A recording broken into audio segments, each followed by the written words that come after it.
The phone call came at 3:17 in the morning, the way bad news always does. Jack Brennan had been awake anyway, staring at the water stain on his bedroom ceiling that looked like a map of somewhere he'd never been. His phone vibrated against the nightstand, the blue glow cutting through the darkness of his Helena apartment like a warning flare. He knew before he answered.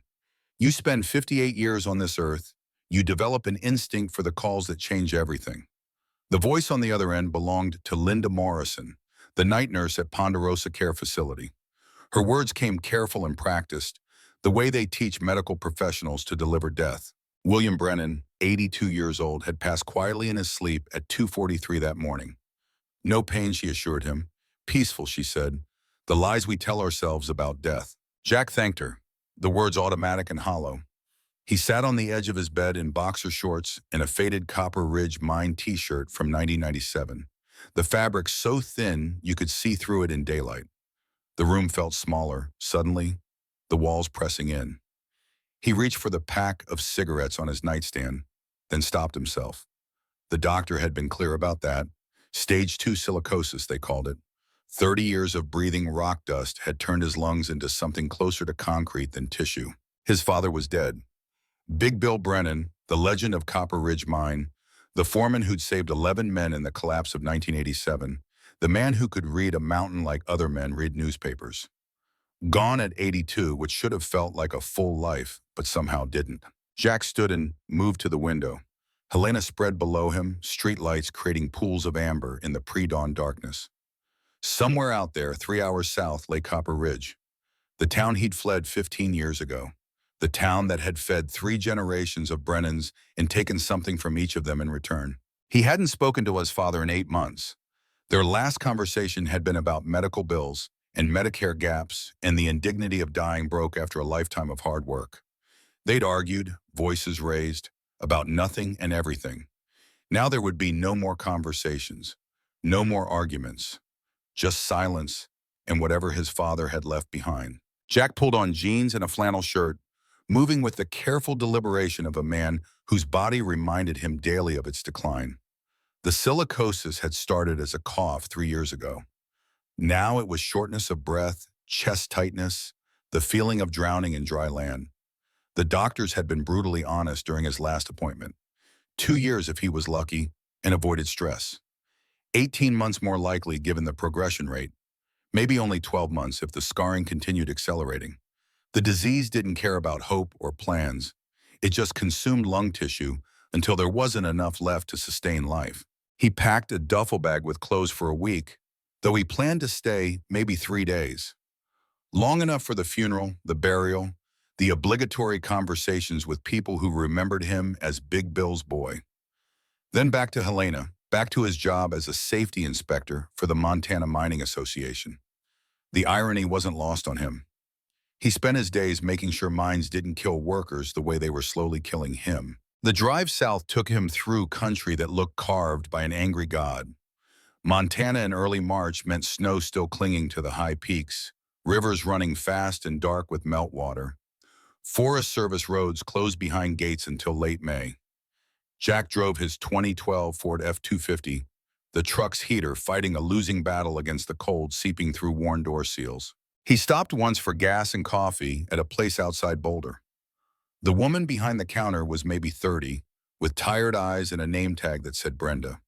She poured his coffee without asking how he took it, black and strong, the way you learn to drink it underground where cream and sugar are luxuries that don't exist. You heading to the ridge, she asked, and Jack wondered how she knew. Funeral, he said. Sorry for your loss.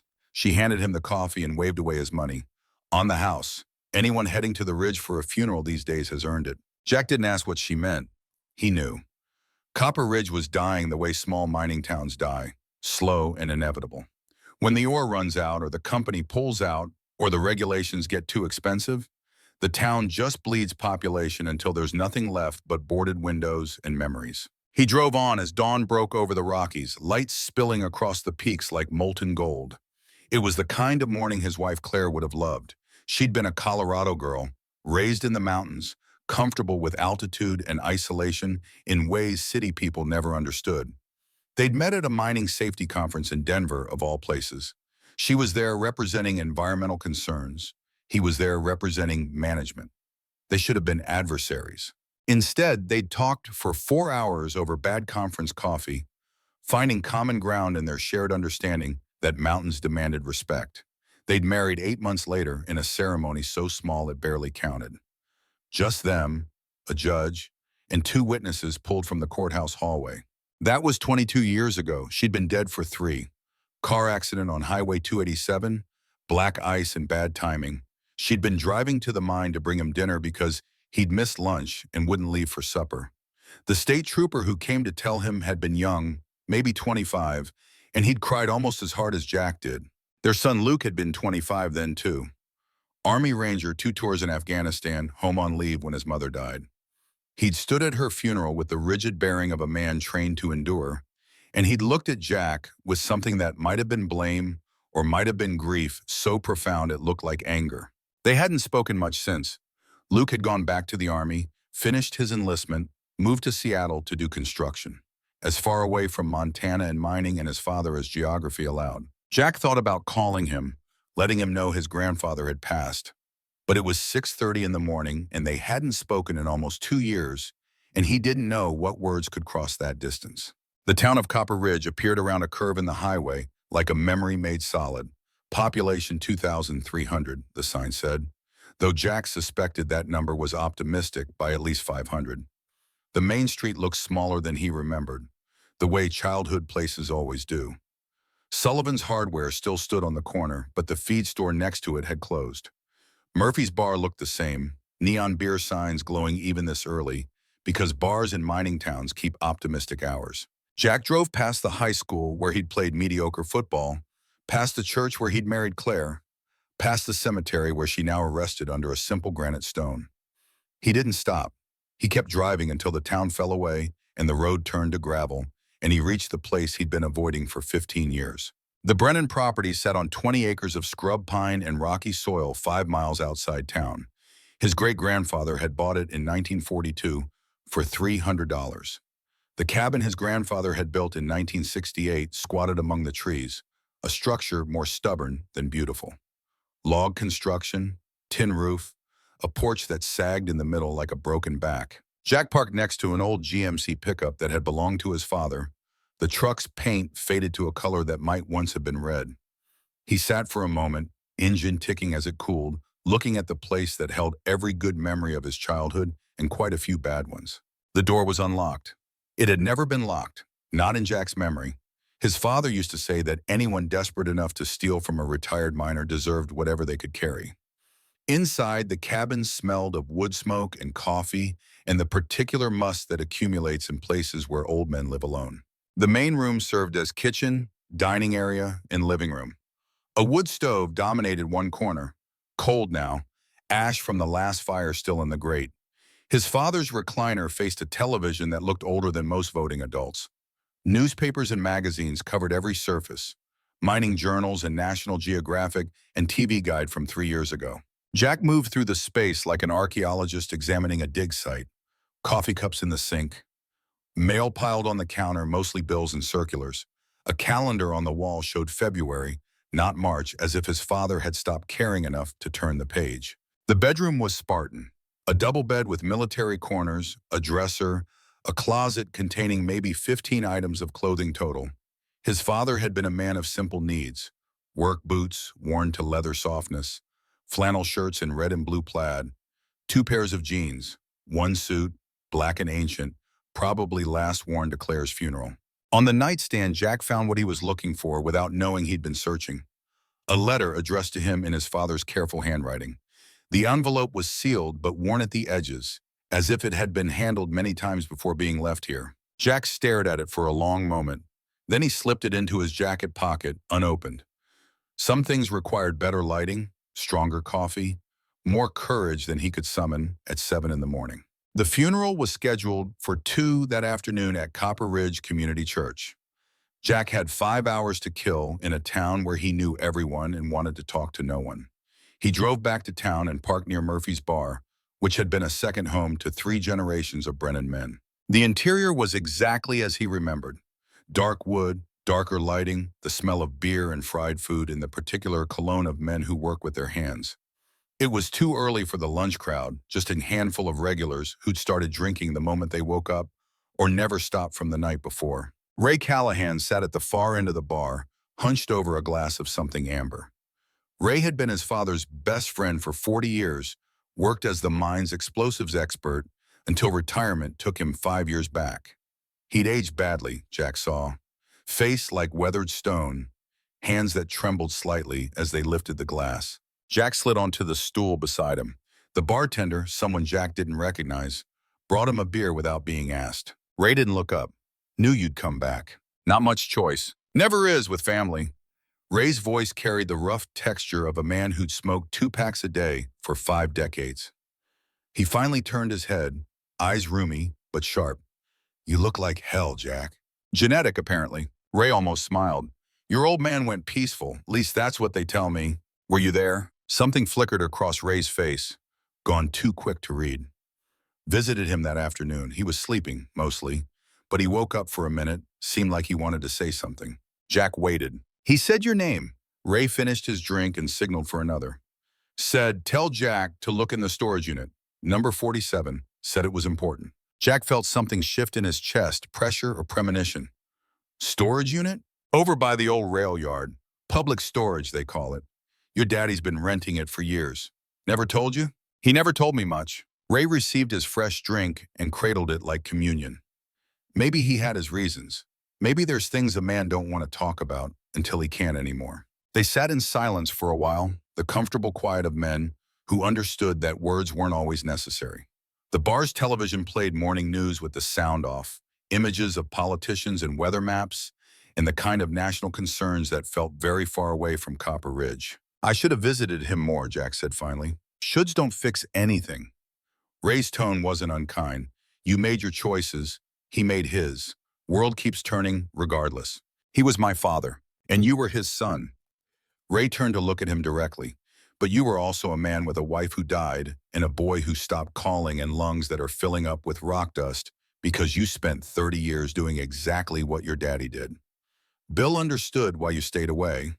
Didn't like it, but he understood it. Jack wanted to argue, to defend himself against accusations Ray hadn't actually made.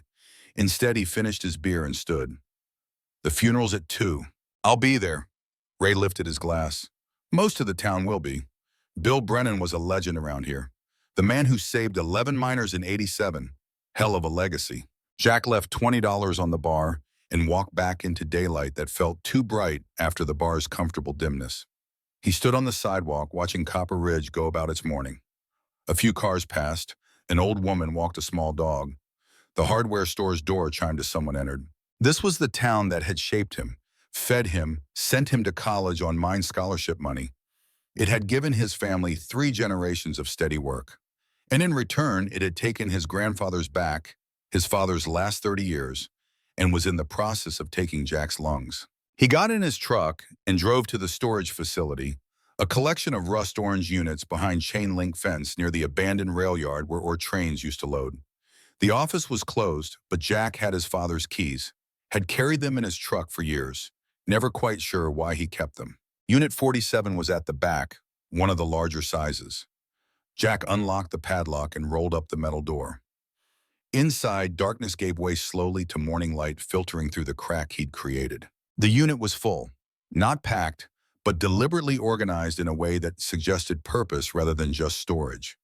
Jack found a light switch and 2 fluorescent tubes flickered to life, revealing what his father had kept hidden. Metal shelving lined both walls, stacked with cardboard file boxes.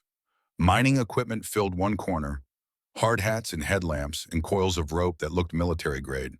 A workbench held tools arranged with almost obsessive precision, and in the center of the space, commanding attention like a monument, sat a steel trunk the size of a large footlocker. Jack moved to the trunk first, drawn by instinct or destiny or whatever force moves sons to understand their fathers. The padlock was serious, commercial grade, the kind you'd use to protect something valuable or dangerous or both. He tried keys from his father's ring until one fit. The lock opened with a satisfying click that echoed in the confined space. Jack lifted the lid. The smell hit him first. Paper and dust and something else. Something like old secrets. The trunk contained layers of materials, each carefully preserved in plastic sleeves or wrapped in cloth. Jack began removing items, laying them on the concrete floor with the care of an archaeologist uncovering artifacts. 47 cassette tapes numbered sequentially, each labeled in his father's handwriting with dates ranging from 1985 to 1995. Jack remembered cassettes. Before digital recorders, before cell phones, this was how you documented things you couldn't put in official reports. Photographs, hundreds of them. Mining tunnels, geological formations, equipment, men at work. Most were dated. Many included handwritten notes on the back. Jack recognized some faces. Ray Callahan, younger and steadier. Sheriff Tom Vickers, who must have been a deputy back then. And others, men whose names Jack had forgotten or never known. A hard hat, yellow plastic faded almost white with age. The name on it read Marcus Webb, 1987. Jack knew that name. Everyone in mining knew Marcus Webb. He was CEO of Sentinel Resource Group now, one of the largest mining operations in the Mountain West. But in '87, he would have been what? Maybe 25 years old, just starting out. More photographs. These ones troubling. Men in business suits who clearly weren't miners, standing in tunnels they had no business being in. Handshakes that looked more like negotiations than greetings. Money changing hands, caught on film like evidence of a crime. At the bottom of the trunk, wrapped in a Ziploc bag and then again in oilcloth, Jack found a USB drive. Modern technology in a collection of analog memories. Someone had written on the palm in permanent marker, "For Jack, only Jack." He held it in his palm, this small piece of plastic and circuitry that somehow felt heavier than everything else combined. His father had left him a mystery, or a message, or maybe just the truth about something Jack had been too young or too blind to see. Jack gathered the cassettes, the photographs, the USB drive. He left the rest for now. The funeral was in 4 hours and he needed time to process whatever he was about to discover. Back at the cabin, Jack made coffee in his father's ancient percolator and found the laptop he'd brought from Helena. The USB drive fit into the port with a soft click. A window appeared showing 3 folders, audio-video documents. He started with video, a single file dated March 10th, 2025, 8 days ago. The video opened to show his father sitting in what looked like the cabin's bedroom, though from an angle Jack didn't recognize. The old man looked small on the screen, diminished by illness and age, but his eyes were sharp, focused directly into the camera with an intensity Jack remembered from childhood. "Jack," his father said, and hearing that voice again after 8 months of silence hit like a physical blow. "If you're watching this, I'm dead, and there's things you need to know, things I should have told you 30 years ago." His father paused, looking down at something off camera. When he looked up again, his expression carried the weight of decades. In 1987, there was a collapse in Copper Ridge Mine. You know the story. 11 men trapped 14 hours underground, everyone rescued alive. They called me a hero, gave me medals, put my picture in the paper. For 38 years, that's been the story this town tells. Another pause, longer this time. But the story's a lie, Jack. There were 12 men in that tunnel when it collapsed. 12, and only 11 came out alive. Jack's hand found his coffee cup, needing something solid to hold. The 12th man was Daniel Vickers, 20 years old, Tom Vickers' boy. He'd been with us maybe 6 months. Good kid, smart, asked questions that made the engineers nervous. The kind of questions about what we were really pulling out of that mountain and why the company didn't want anyone looking too close at the ore samples. The video showed his father reaching for something, bringing a glass of water to his lips with hands that shook slightly. When that tunnel came down, Danny was with me. We were at the far end checking some readings that didn't make sense. The collapse cut us off from the others. We had maybe 4 hours of air, no way out, and Danny was hurt bad. Crushed pelvis, internal bleeding, the kind of hurt you don't come back from. Jack realized he'd stopped breathing. He forced himself to inhale. He died in my arms, that boy. Took 8 hours, longest 8 hours of my life. He kept asking me to tell his father he was sorry, kept saying he'd seen something he shouldn't have seen. And then men came. Not rescue, something else. Men in suits, company men, and they didn't help us. They buried him, Jack. Sealed off that section of tunnel with Danny's body still in it. Made it look like a structural failure, unavoidable. Nothing to see here. His father's voice had gone flat, emotionless in the way of men recounting trauma they've lived with so long, it's become part of their bones. They offered me money to forget what I saw. $2 million. I took it. God help me, I took it. Your brother was sick with leukemia. You were in college. Your mother needed surgery she'd been putting off. So I took their blood money and I signed their papers, and I've lived with that shame every day since. The old man on the screen looked directly into the camera, into his son's eyes across time and death. But I kept records, Jack, everything. Every conversation I could record, every document I could photograph, every piece of evidence that proves what they did. I kept it all because I thought maybe someday someone braver than me would use it. Someone who'd choose honor over survival. His father's hand reached toward the camera, as if trying to bridge the gap between them. I hope that's you, son. I hope you're stronger than I was. The storage unit has everything. 47 tapes, each one documenting things that'll make you sick. The USB has files that prove the company was mining rare earth elements they never reported, selling them off books, making hundreds of millions while telling the government in the town it was just copper. The video quality flickered slightly, his father's image pixelating before resolving again. Danny Vickers is still down there, Jack, in the mountain. And his father, Tom, the sheriff, he's been lying about it for 38 years. They paid him too. Paid him to falsify the death report, to cremate a body that didn't exist, to tell his wife in this town that their boy died a hero when really he died because he asked the wrong questions. Jack set down his coffee cup before he dropped it. I don't expect forgiveness. I don't deserve it. But I kept the evidence because I believed that someday someone would have the courage I didn't have. Someone would bring Danny home. Someone would tell the truth. His father's image leaned closer to the camera. Don't trust Webb. Marcus Webb was there that day. Young engineer, ambitious, smart enough to know what was happening, and ambitious enough to help make it happen. He's the one who gave the order to seal that tunnel. And now he's running Sentinel Resource Group, sitting pretty in Denver, making millions off the same lies we buried Danny Vickers under. The old man sat back, suddenly looking exhausted. There's people who can help you. Good people who've been waiting for someone with the evidence and the courage to use it. But Jack, I know we haven't talked much these past years. I know you blame me for things, and maybe you're right too. But I need you to finish what I couldn't. Bring that boy home. Tell the truth. Make it right. His father's hand reached out once more, trembling. I'm proud of you, son. Even if I never said it enough, I'm proud of the man you became, the father you tried to be, the worker who cared about safety when no one else did. Your mother would be proud too. The video ended, freezing on his father's face mid-gesture, hand extended toward a son who couldn't take it. Jack sat in the cabin's kitchen, staring at the laptop screen long after it had gone dark. Outside, morning had progressed to late morning, the sun climbing toward noon. In a few hours, he'd stand at his father's funeral and listen to people talk about Big Bill Brennan, the hero, the legend, the man who saved 11 lives.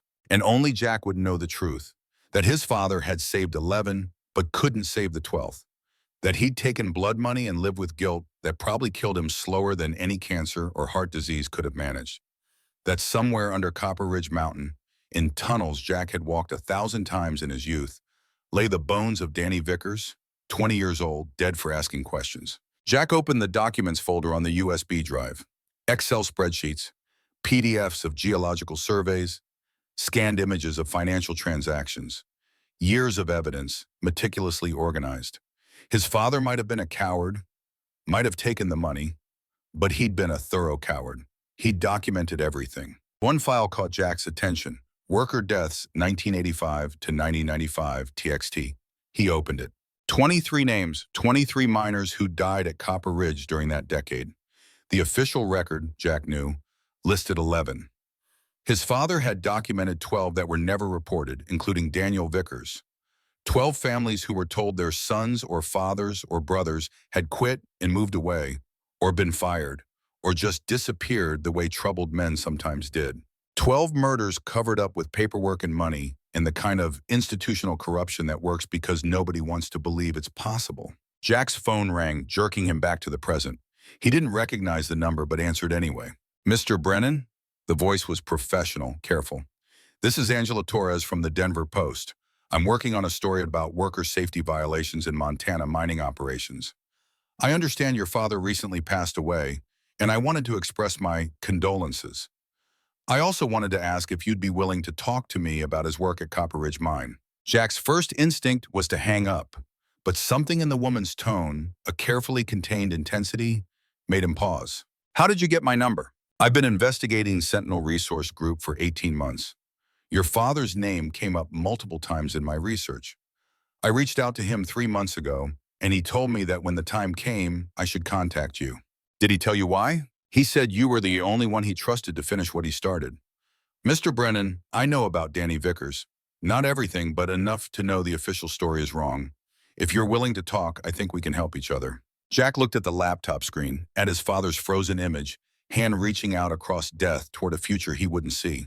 The funeral's at 2, Jack said.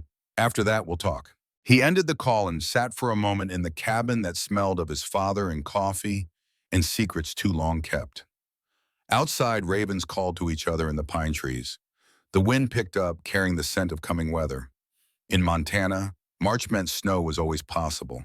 Storms that came fast and hit hard and left the world looking clean and new when they passed. Jack stood and moved to the window. Somewhere out there, 3 miles east, the Copper Ridge Mine continued operations. 300 workers on day shift, 200 on night. Most of them local boys who'd followed their fathers underground because that's what you did in towns like this. You took what work the mountain offered, and you didn't ask too many questions about the cost. His phone buzzed with a text, unknown number. The message was brief. Your father was a good man who made one bad choice. Don't make the same mistake. Some truths are better buried. No signature, no identifier. Jack stared at it, feeling the first cold touch of real fear. Someone knew he had the evidence. Someone was watching. He forwarded the text to his own email, then deleted it from his phone. Paranoia or pragmatism, he wasn't sure which. Maybe both. The funeral was in 3 hours. After that, everything would change. After that, there would be no going back to Helena, no pretending the past was past. His father had left him more than property and possessions. He'd left him a burden that came with a simple question. What kind of man are you, Jack Brennan? The kind who takes the money and stays quiet? Or the kind who brings the truth into the light, whatever it costs? Jack pulled the letter from his jacket pocket, the one he'd found on his father's nightstand. The envelope was worn soft, the seal brittle. He opened it carefully, unfolding 2 sheets of paper covered in his father's careful script. The letter was dated 1 week ago, 7 days before his death. Jack, it began, by the time you read this, I'll be gone. The doctors say the cancer's spread to my liver, and there's nothing more they can do. I've got maybe a week, maybe less. I'm writing this in the morning when my mind's still clear, before the morphine makes everything soft and distant. I know we haven't talked much these past years. I know you blame me for things, and maybe you should. I worked too much, cared too much about the mine, put my job before my family in ways that cost us all. Your mother deserved better. You deserve better. Claire deserved a husband who wasn't always trying to make up for sins you didn't even know about. Because that's what I've been doing, son. 30 years of trying to atone for taking that money, for letting them bury Danny Vickers like he never existed. I worked every safety committee, filed every complaint, tried to make sure what happened to Danny couldn't happen to anyone else. But it wasn't enough. It's never enough when you start with a lie that big. The evidence in the storage unit is my last attempt at redemption. I've organized it carefully, documented everything I could. The cassette tapes have conversations I recorded secretly over the years. Company men discussing how to cover up accidents, how to manipulate safety reports, how to keep the profits rolling while miners died. The photographs show the sealed tunnel where Danny's body still rests, show the rare earth mining operation they ran illegally for years, show meetings between Webb and government officials who looked the other way for the right price. But evidence alone isn't enough. It needs someone brave enough to use it, someone willing to face what comes after. Because they'll fight you, Jack. Webb and his people, they've got money and lawyers and connections that go all the way to Washington. They'll threaten you, try to buy you. Maybe worse. Sheriff Vickers will fight you too, because admitting the truth means admitting he's been lying for 38 years about his own son's death. So I'm asking you to do something I couldn't do. I'm asking you to be braver than your old man. Bring Danny home, tell the truth, let the chips fall where they may. And Jack, if you decide not to, I'll understand. God knows I spent 30 years making the same choice. But if you do decide to fight, know that I'll be proud of you. Prouder than I've ever been. Your mother always said you were stronger than me. She was right about most things. I hope she was right about that too. I love you, son. I'm sorry I didn't say it more when I had the chance. Dad. Jack folded the letter carefully, creasing it along the lines his father's hands had made. Outside, clouds were building over the mountains, the kind of heavy gray that promised snow before nightfall. The funeral would be cold. Everything would be cold now. He looked around the cabin one last time before leaving for the church. This was where he'd spent childhood summers, where his father had taught him to fish and shoot and respect the mountain's power, where his mother had made dinners that filled the small space with warmth and laughter, where Claire had agreed to marry him on a summer evening with fireflies dancing in the darkness. All of it was ending. The moment he walked into that funeral, the moment he acknowledged what his father had left him, everything would change. The cabin would become evidence of a crime. The town would become a battlefield. His father's legacy would transform from hero to whistleblower to whatever complicated truth lay between. Jack locked the door behind him, though it seemed pointless now. Whatever his father had been protecting was already exposed, already set in motion. The phone call from Angela Torres proved that. The threatening text proved that. The evidence sitting in storage unit 47 proved that. 38 years of secrets were about to come into the light. And Jack Brennan, 58 years old, lungs slowly failing, son estranged, wife dead and buried, was about to discover whether he had the courage his father couldn't find. The church bells began to toll in the distance, calling the faithful and the curious to witness the end of Big Bill Brennan's story. What they didn't know yet was that it was also the beginning of something else, something that would shake Copper Ridge to its foundation and force every person in this town to choose between comfortable lies and uncomfortable truths. Jack climbed into his truck and started the engine. The dashboard clock showed 1:30. Half an hour until the funeral. Half an hour until he had to decide who he was going to be. The kind of man who stayed quiet, or the kind who made his father's last words mean something. He put the truck in gear and drove toward town, toward the church, toward a future he couldn't see clearly, but could feel waiting like a storm, gathering strength beyond the mountains. The church parking lot was already full when Jack arrived, trucks and sedans packed so tight you couldn't slip a prayer book between them. He found a spot on the street 2 blocks down and walked back through air that carried the bite of coming snow. March in Montana meant you dressed in layers and expected nothing. Copper Ridge Community Church had been built in 1923 with money from the mine's first major strike. The builders had used local stone, granite pulled from the same mountain, that would eventually employ 3 generations of the town's men. The steeple rose white against gathering clouds, a beacon that had called the faithful for over a century. Jack stood at the base of the steps, watching people file inside. He recognized most of them. Mike Sullivan, who ran the hardware store, gray now but still moving with the careful gait of a man who'd spent 20 years underground before his knees gave out. The Martinez family, Joe and his 3 sons, all of them current or former Copper Ridge employees. Women in dark dresses who'd been Claire's friends, who'd brought casseroles after her death and stopped calling when Jack made it clear he wanted to be left alone. Sheriff Tom Vickers stood near the entrance, greeting arrivals with handshakes and nods. He wore his dress uniform, badge polished to mirror brightness, the kind of presentation that said respect and authority. Jack watched him, trying to reconcile this pillar of the community with the man who'd covered up his own son's murder for 38 years. Vickers saw him, and their eyes met across 30 feet of distance. Something passed between them, recognition or challenge, or the simple acknowledgement that they both knew things the crowd filing past didn't. The sheriff's expression didn't change, but his hand moved to his belt, fingers brushing the radio there. A tell, subtle but present. Jack climbed the steps. The sheriff didn't move to block him, but his body language shifted, became defensive in ways cops learn and never quite unlearn. Jack, Vickers' voice carried the neutral tone of official business. Sheriff, your daddy would appreciate the turnout. Whole town's here to pay respects. Jack looked past him at the crowded sanctuary. That what we're calling it? Respect? Something flickered in Vickers' eyes. Careful, son. This is a funeral. Time and place for everything. Is there a time and place for truth, Sheriff? Or does that get buried too? The words hung between them, electric with implication. Around them, people continued flowing into the church, oblivious to the confrontation playing out in careful tones and measured distances. Vickers stepped closer, voice dropping to barely above a whisper. I don't know what you think you know, but today isn't the day. Put your father in the ground with dignity. Questions can wait. Can they? Jack held the sheriff's gaze. I found his storage unit, number 47. The color drained from Vickers' face so fast it looked like someone had pulled a plug. His jaw worked, but no sound came out. Finally, he managed, we need to talk. After, not here. Jack nodded and moved past him into the church. The sanctuary smelled of old wood and candle wax and the particular perfume of funeral flowers. White lilies dominated the arrangements, their scent sweet and cloying. Jack had never liked lilies.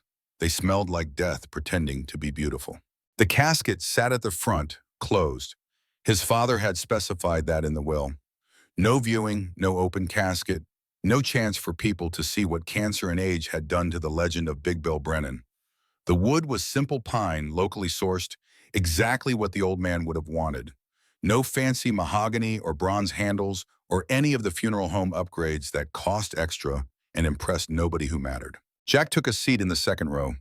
The front pew had a reserved sign, but he couldn't bring himself to sit there. That was where family sat, and what family did he have left? A son who hadn't returned his calls, a brother dead of leukemia 20 years back, parents both gone now. He was the last Brennan of his line, the end of something that had started when his great-grandfather had arrived in Montana in 1938 with nothing but a strong back and a willingness to go underground. The pew creaked as someone sat beside him. Jack turned to find Ray Callahan, cleaned up in a way that suggested significant effort. The old explosives expert wore a suit that had probably fit him 30 pounds ago, the jacket hanging loose on frame that had shed weight the way sick men do. But his eyes were clear, clearer than they'd been at Murphy's bar this morning. Hell of a thing, Ray said quietly. Burying your friends. He was 82, had a full life. Did he? Ray's voice carried doubt. Or did he have a long life? Not the same thing. Jack didn't have an answer for that. The organ began playing something appropriately somber, and the crowd settled into respectful silence. Pastor Jim Morrison stood and moved to the pulpit, a man in his 70s who'd presided over weddings and funerals and baptisms for longer than Jack had been alive. The service proceeded with the usual rhythms, hymns that everyone knew but nobody sang particularly well, a eulogy that touched on Big Bill's accomplishments, the lives saved in '87, the decades of faithful service to Copper Ridge Mine, the dedication to community and family. All true, all incomplete. The whole truth and nothing but the truth except for everything that mattered. We are gathered to celebrate the life of William James Brennan, Morrison intoned, a man who knew the value of hard work, who understood that community means looking after your neighbor, who demonstrated courage in the face of danger. Jack listened to his father being canonized in careful platitudes and felt something cold settling in his chest. This was how history worked, he realized. You took complicated men and simplified them into stories people could understand. You filed off the rough edges, ignored the contradictions, created myths that were easier to swallow than truth. The pastor called for anyone who wanted to share memories. Joe Martinez stood, old and weathered, hands shaking slightly as he gripped the pew in front of him. Bill Brennan saved my life, Joe said, his voice surprisingly strong. 1987, I was trapped with 10 other men in the dark, thinking that was it, thinking I'd never see my wife or my boys again. And Bill, he kept us calm, told us stories, made us sing songs, anything to keep our minds off the fear. When they finally cut through to us, he made sure every one of us got out before him. That's the kind of man he was. Others spoke, stories of Big Bill's generosity, his wisdom, his dedication to making the mine safer. All of it true, all of it incomplete. Jack found himself standing before he'd consciously decided to. He moved to the front, aware of every eye in the sanctuary following him. At the pulpit, he looked out at the sea of faces. Some he knew, some he didn't, all of them waiting. My father, Jack began, then stopped. What could he say that wouldn't be either a lie or a betrayal? I learned everything I know about mining from my father. He taught me to read the mountain, to understand that rock talks if you're willing to listen. He taught me that safety isn't just following regulations. It's about bringing every man home to his family at the end of shift. He paused, looking at the closed casket. But he also taught me something else, even if he didn't mean to. He taught me that carrying secrets is harder than any physical labor. That guilt weighs more than any burden you can shoulder. That sometimes the bravest thing a man can do isn't saving lives. Sometimes it's telling the truth. The sanctuary had gone absolutely silent. Jack could feel tension building like pressure before a cave-in. My father left me evidence of things that happened in this town, in that mine, that nobody wanted to talk about. He spent 30 years documenting wrongs he didn't have the courage to make right. And now that burden falls to me. Sheriff Vickers stood abruptly. Jack, this isn't appropriate. Isn't it? Jack turned to face him. When is it appropriate, Sheriff? After we put him in the ground and everyone goes home and forgets? After the truth gets buried along with his body? You don't know what you're talking about. Vickers' hand had moved to his service weapon, not drawing but ready. I know about Daniel Vickers. I know there were 12 men in that tunnel, not 11. The reaction was immediate and visceral. Gasps, murmurs, Vickers going pale as bone. Ray Callahan had risen to his feet beside Jack's abandoned pew. Several other men stood as well, confusion and shock written across their faces. That's a lie, Vickers said, but his voice shook. My son died in an accident, a documented accident. Your son died because he saw something he shouldn't have. And my father helped cover it up because they paid him to. The church erupted. Voices raised in anger and confusion, people demanding explanations. Vickers shouting that this was slander, that Jack was grieving and not in his right mind. Pastor Morrison was trying to restore order, but the dam had broken, and no amount of ministerial authority could contain the flood. Jack descended from the pulpit and walked straight down the center aisle. People reached for him, some to restrain, some to question, but he kept moving. Out the doors, down the steps, into air that had begun spitting snow. Behind him, chaos. Ahead, uncertainty. Around him, the town he'd been born in, looking suddenly alien and hostile. His truck was where he'd left it. Jack climbed in, started the engine, and drove. Not back to the cabin, not to any destination he could name. Just away into the mountains, following roads he'd known since childhood. The snow came harder, fat flakes that stuck to the windshield and required the wipers to clear. Jack drove automatically, muscle memory handling the truck while his mind tried to process what he'd just done. He detonated a bomb in his father's funeral, destroyed whatever peace Big Bill might have earned in death, turned the town's mythology inside out. And for what? Justice for a dead boy nobody remembered? Truth that would hurt more people than it helped? He'd had the evidence less than 6 hours and already he'd weaponized it, used it to wound and provoke without any clear plan for what came next. His phone rang. He ignored it. It rang again and again. Finally, he pulled over on a turnout that overlooked a valley filled with pine and stone and the remnants of old mining operations. The snow had intensified, visibility dropping to maybe 50 yards. Jack answered the phone without checking the caller. That was quite a performance. The voice was male, cultured, carrying the kind of calm that comes from absolute confidence. This is Marcus Webb, Mr. Brennan. I think we need to talk. Jack said nothing, waiting. I understand you're upset about your father's death. Grief makes people do irrational things, say things they don't mean. But accusations like you made in that church, those can't be taken back. They have consequences. Is that a threat? It's a reality. Webb's tone remained pleasant, reasonable. You've called into question the reputation of a respected sheriff, impugned the integrity of a company that employs 300 people in your hometown, and suggested criminal activity without evidence. That's actionable, Mr. Brennan, civilly and possibly criminally. I have evidence. Do you have the confused recollections of a dying man who was on heavy pain medication? Because that's what my attorneys will argue. And they're very good attorneys. Jack watched snow accumulate on his windshield, each flake unique and temporary. Webb continued, I knew your father well. He was my mentor when I was just starting out. Taught me everything about mining, about reading rock, about leadership. When that accident happened in '87, Bill Brennan became a hero. Do you really want to destroy that legacy? What I want is the truth about what happened to Daniel Vickers. Daniel Vickers died in a mining accident 38 years ago. Tragic, but not uncommon in that era. Safety standards were different then. His death was investigated, documented, and his family was compensated. There's nothing to be gained by dredging up old pain, except justice. Justice. Webb's laugh was soft, almost gentle. Mr. Brennan, I'm going to make you an offer. Not because I have to, but because I respected your father. $5 million for your property and all its contents. That includes whatever your father kept in storage. You can take that money, get the medical treatment you need for your silicosis, and live comfortably for whatever time you have left. And in exchange, you sign a non-disclosure agreement. You stop making baseless accusations. You let the past stay in the past where it belongs. Jack felt rage building in his chest, hot and clean. You're trying to buy me off the same way you bought my father. Your father made a smart choice. He took the money and used it to send you to college, to care for your brother when he got sick, to support your mother through her surgeries. He did what fathers do. He protected his family. I'm giving you the chance to do the same. I don't have a family to protect. Don't you? You have a son in Seattle. Luke, isn't it? Army Ranger, 2 tours in Afghanistan, currently working construction. Living paycheck to paycheck, no health insurance, no real prospects. 5 million could change his life, could give him the opportunities you never had. The mention of Luke hit like a physical blow.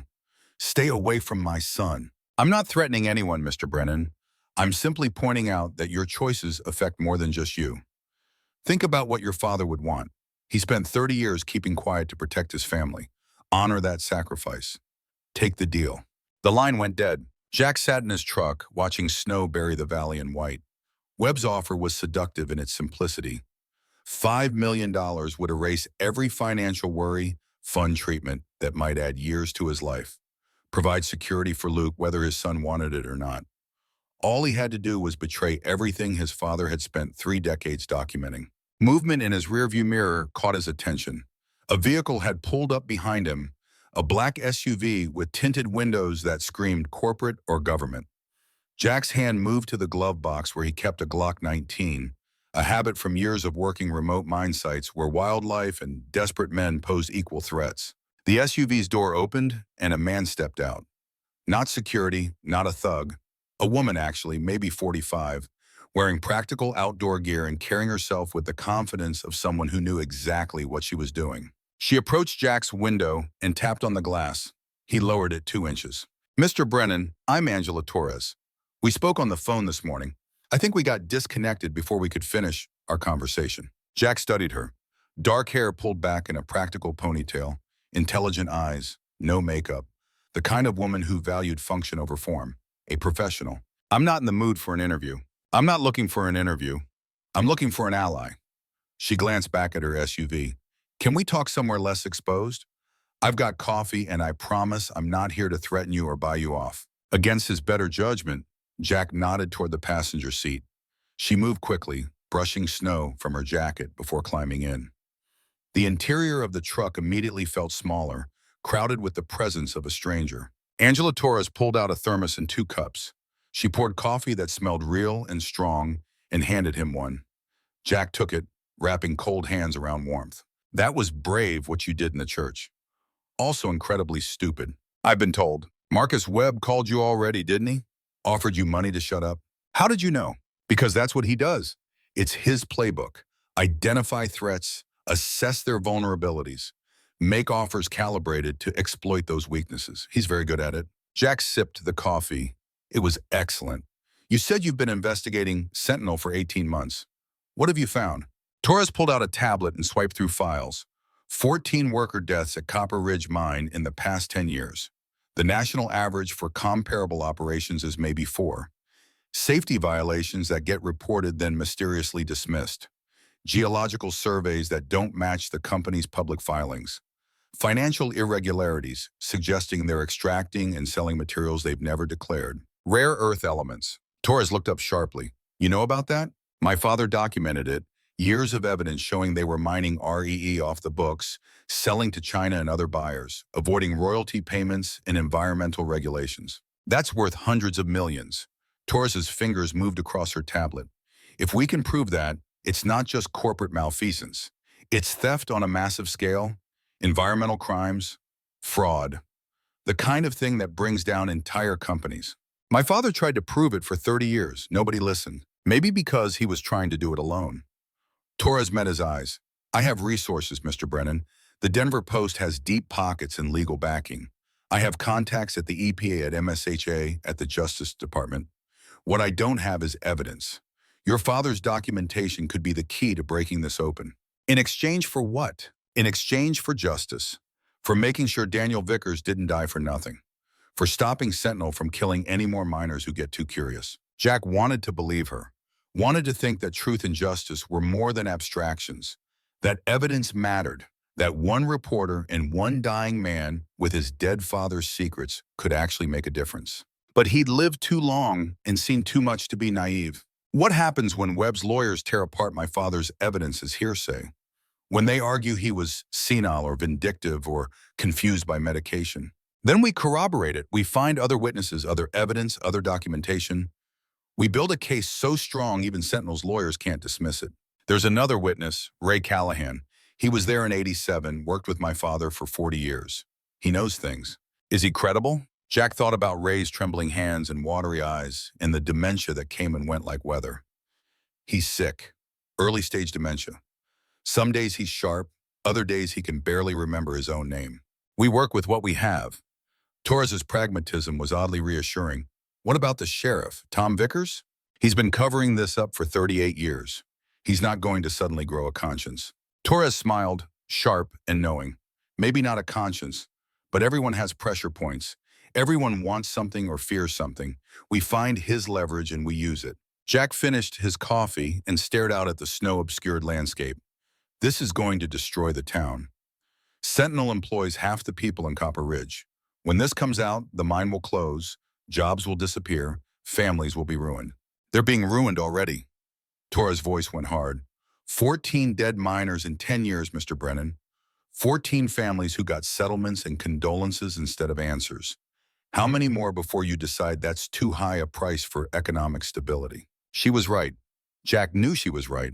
But knowing didn't make the choice easier. His phone rang again. This time he checked the caller ID. Luke, his son, calling for the first time in almost 2 years. Jack answered, his voice rough. Luke, Dad?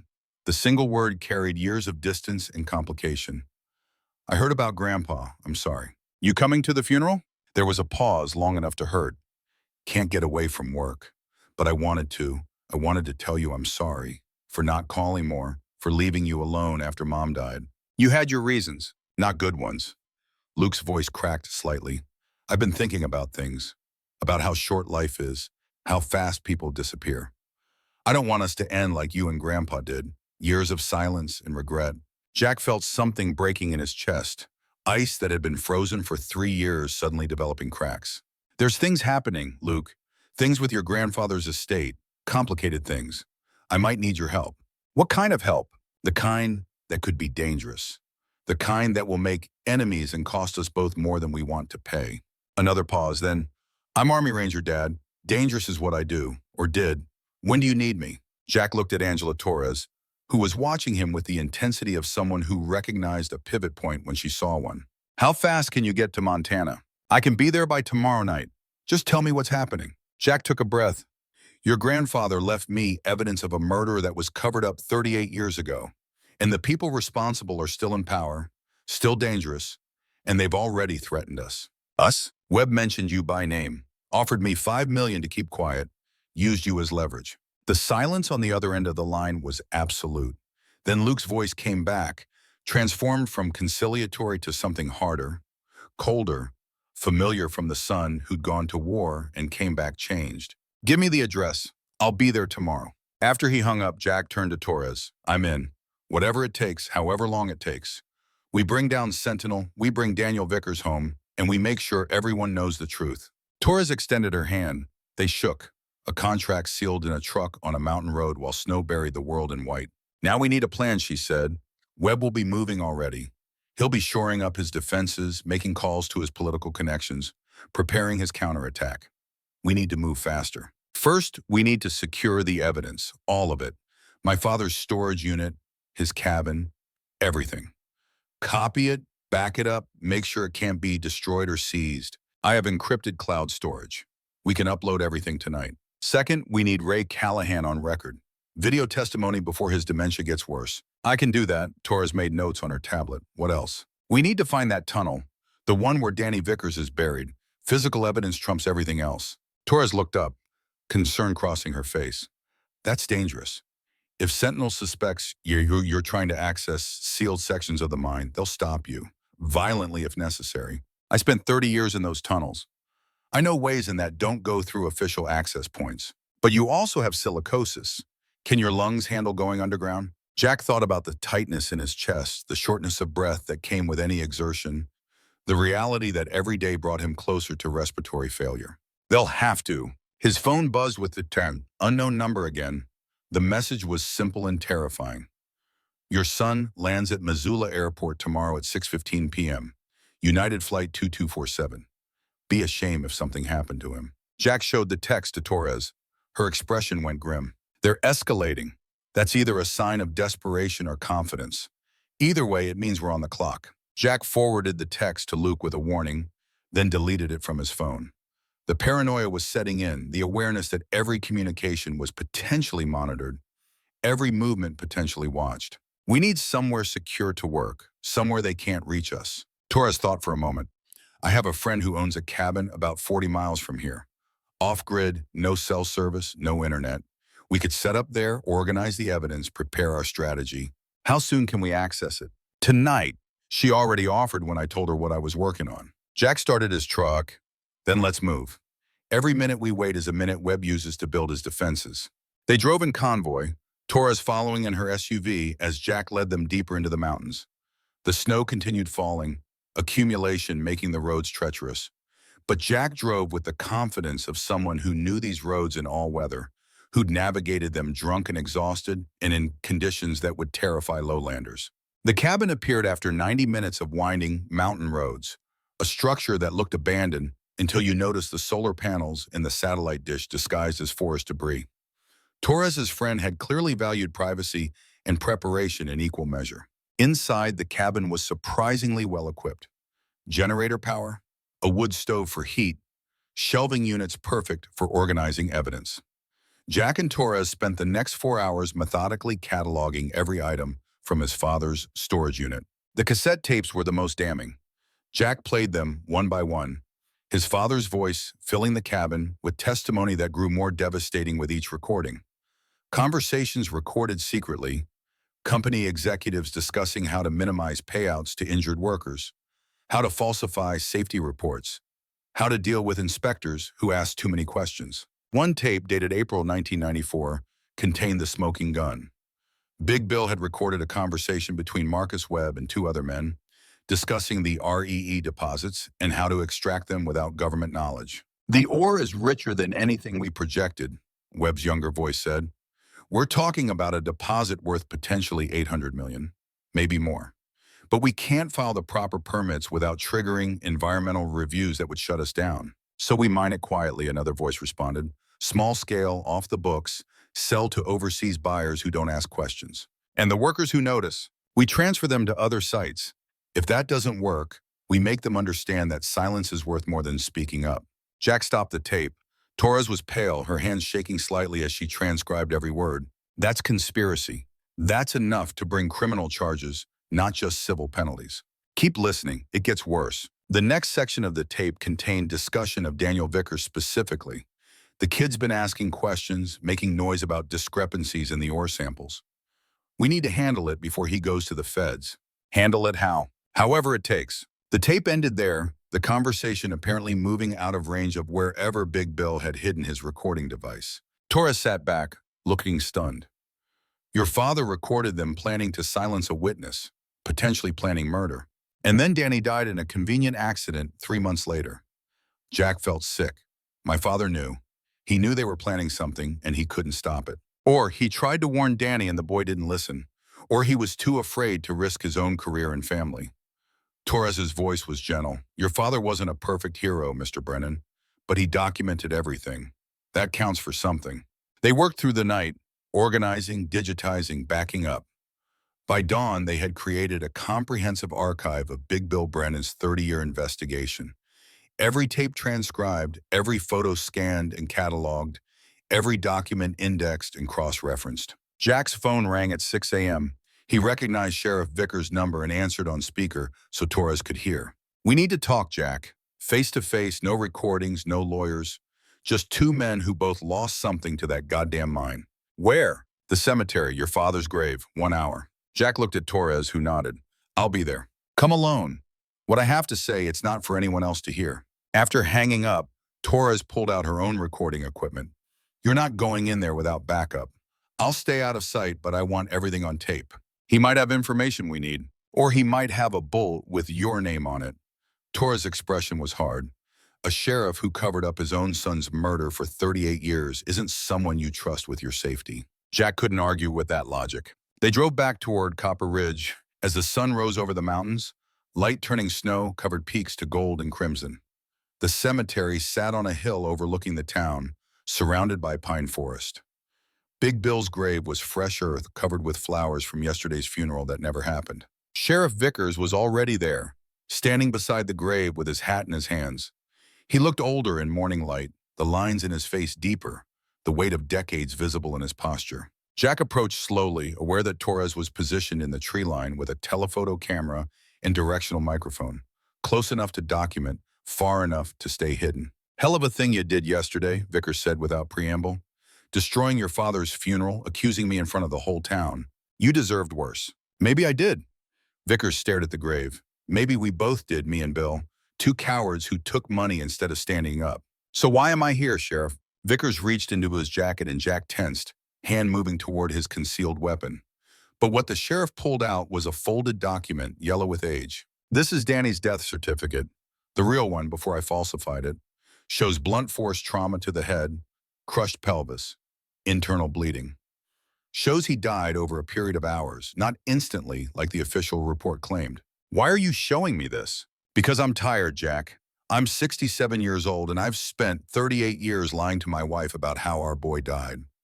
Every morning I wake up and look at myself in the mirror and see a man who sold his son's memory for money. I can't do it anymore." Jack took the document carefully, like it might disintegrate at rough handling. "There's more," Vickers otherwise continued. "I kept records too, not like your father, not as thorough. But I documented the payments, the conversations, the threats. I knew if I was going down for this, I was taking Webb with me." "Why didn't you ever use them?" "Same reason Bill didn't. Fear, family, the understanding that some truths hurt everyone they touch." Jack looked at the older man, seeing not a villain but a human being crushed under the weight of impossible choices. "Danny was a good kid," Vickers said, his voice breaking. "Smart, curious, brave, everything a father hopes for. And they killed him because he wouldn't stay quiet. Your father tried to save him, tried for 8 hours holding that boy, talking to him, promising rescue was coming. When Danny finally died, Bill called me first, before anyone else, said, 'Tom, they murdered your son and I couldn't stop them.'" Vickers wiped at his eyes with rough hands. "I made Bill promise not to tell my wife. Made him promise to help with the cover-up. Told him we'd bring them down eventually, that we'd gather evidence and get justice, but that we had to be smart about it. And then I took the money and Bill took the money, and we both spent the next 38 years living with what we'd become." Jack felt his own eyes burning. "Where is he? Where's Danny's body?" "Level 7, Section D, Tunnel 42. Sealed off after the collapse, marked as structurally unsound. But it's not unstable, it's just where they buried him. Webb had his people bring down enough rock to make it look natural, then close that whole section permanently. Can you get me access?" Vickers shook his head. "Not without triggering alarms. Sentinel monitors all mine access, especially to sealed sections. The moment you try official channels, Webb will know." "What about unofficial channels?" The sheriff almost smiled. "There's old ventilation shafts from the 50s, before they modernized the air system. Some of them still connect to deeper levels. Your father and I used to use them when we wanted to check on things without company oversight knowing where we were." "Can you show me?" Vickers looked at him for a long moment. "This is going to end badly, you know that? Even if we expose everything, even if Webb goes to prison, this town dies. Sentinel closes, jobs disappear, families move away. Copper Ridge becomes another ghost town in the mountains. Maybe that's the price of truth, a heavy price." Vickers put his hat back on, transformation from grieving father back to law enforcement. "I'll meet you tonight at the old number 3 shaft entrance. Midnight. Bring climbing gear and whatever evidence you think you'll need. We go down, we find Danny, we document everything, and then we let the chips fall. Jack extended his hand. Vickers shook it. The grip of two men who'd both failed in different ways, finally choosing to try making things right. After Vickers left, Torres emerged from the tree line. Got everything on tape, including his confession about falsifying documents and taking bribes. You gonna use it? Torres considered. Not unless we have to. That man just gave us the key to everything. He deserves the chance to redeem himself before we destroy him. They drove back to the secure cabin, and Jack spent the day preparing for the descent. Climbing harness, rope, headlamps, first aid kit, the equipment of spelunking, and the tools of documentation. Torres would stay surface side, ready to alert authorities if they didn't emerge within 6 hours. Luke called at 3 p.m. I'm in Missoula, rented a truck. What's the address? Jack gave him directions to the cabin, felt something unknotting in his chest at the knowledge his son was close. They'd have maybe 6 hours together before the mine descent. 6 hours to bridge 3 years of silence. Luke arrived at 8:30, his truck rumbling up the dirt road with the confidence of someone who knew mountain driving. He stepped out, and for a moment, father and son just looked at each other, cataloging changes. Luke had aged, filled out through the chest and shoulders in the way men do in their late 20s. His hair was shorter than Jack remembered, cut in civilian style but still military neat. But his eyes carried weight that hadn't been there before. The 1,000-yard stare that combat veterans tried to hide from civilians who wouldn't understand. Dad. Luke moved forward and embraced him, hard and brief, the kind of hug men give when words are insufficient. Jack held his son, smelling sweat and truck exhaust, and something underneath that was uniquely Luke, unchanged since childhood. I'm glad you're here. They broke apart, and Luke looked at the cabin, at Torres standing in the doorway, at the equipment laid out for the mine descent. So this is really happening. We're going to war with a corporation. We're going to find a body and tell the truth. The war is probably unavoidable. Luke smiled, sharp and dangerous. Good. I've been looking for a fight that matters. The three of them spent the next hours reviewing evidence, planning the descent, preparing for every contingency they could imagine. Luke's military training proved invaluable, his mind working through logistics and tactics with professional precision. At 11:30, they loaded the trucks and drove toward the old number 3 shaft.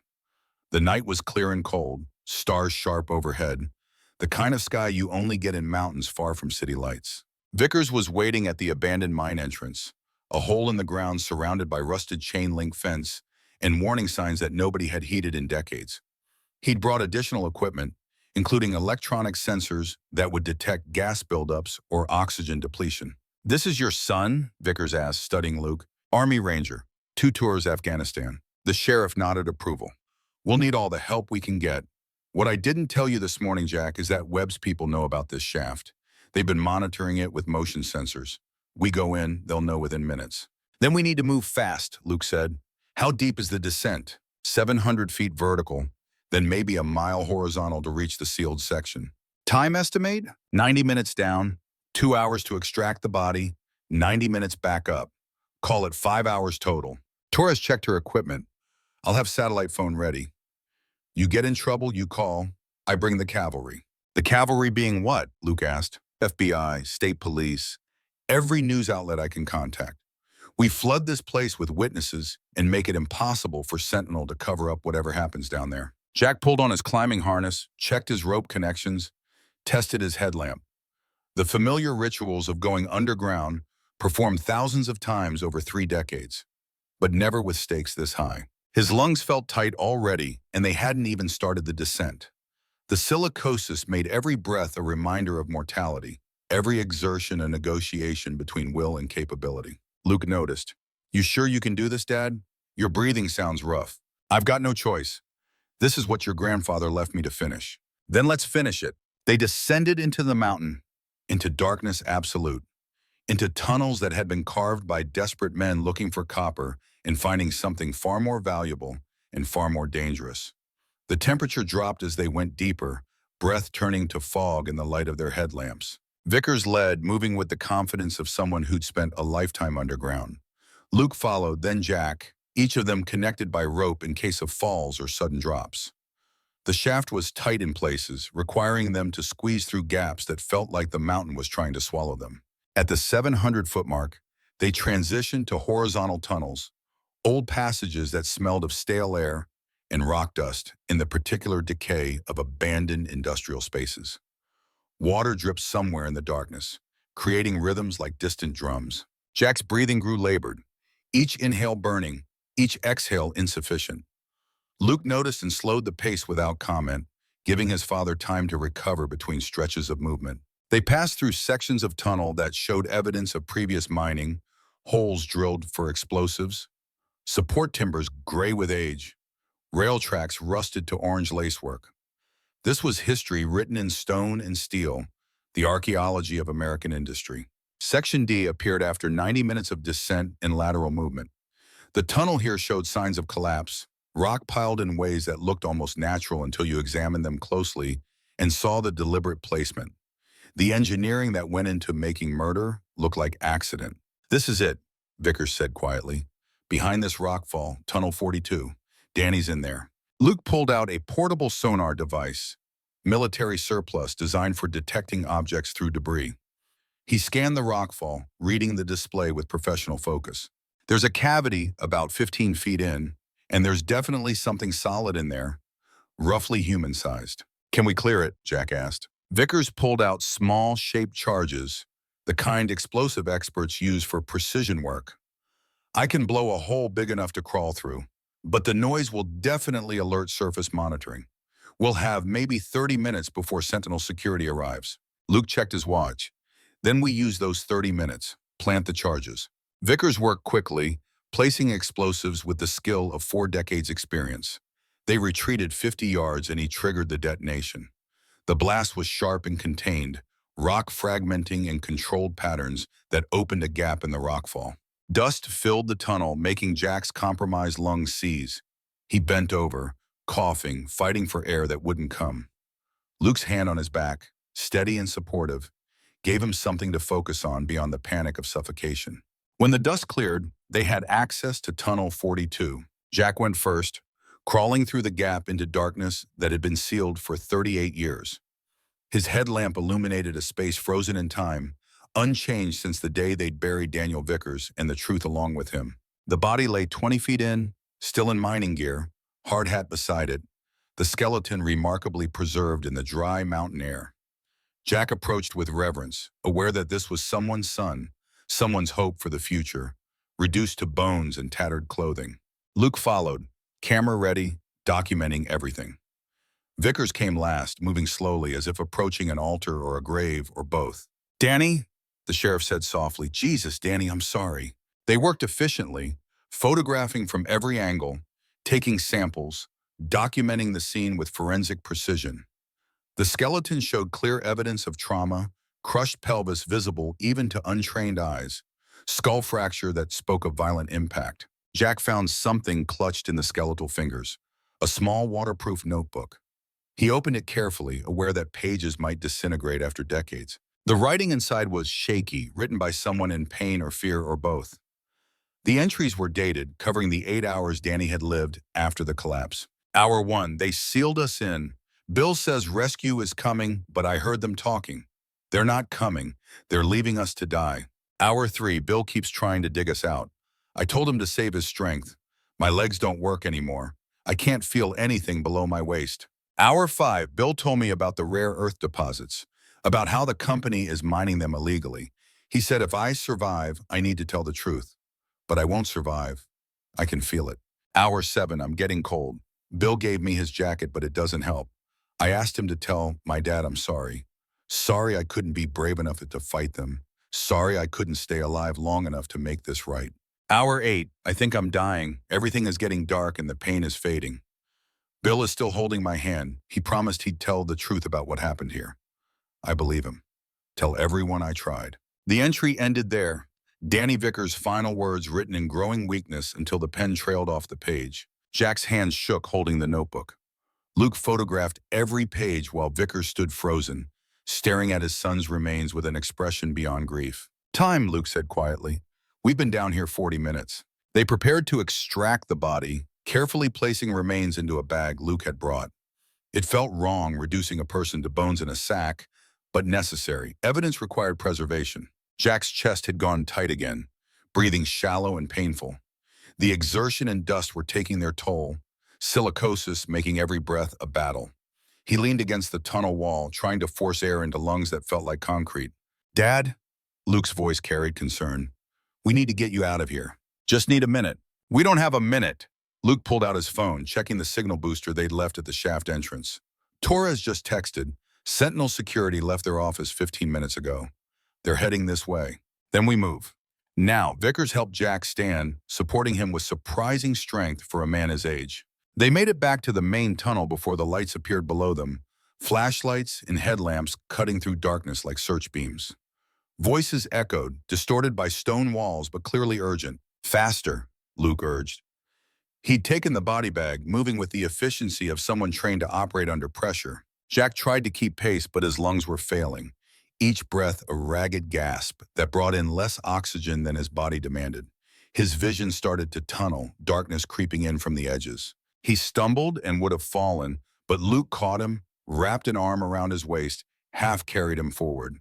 Behind them, the lights were getting closer, voices louder. "Almost there," Luke said.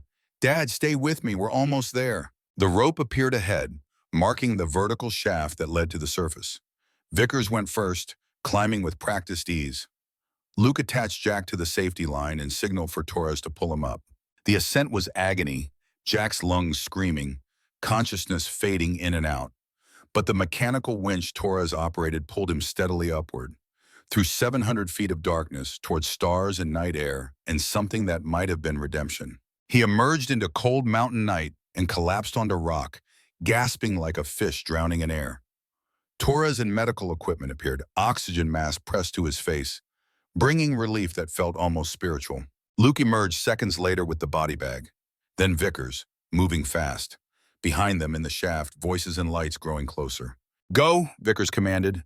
"Get out of here. I'll delay them. Tell them I was doing independent investigation.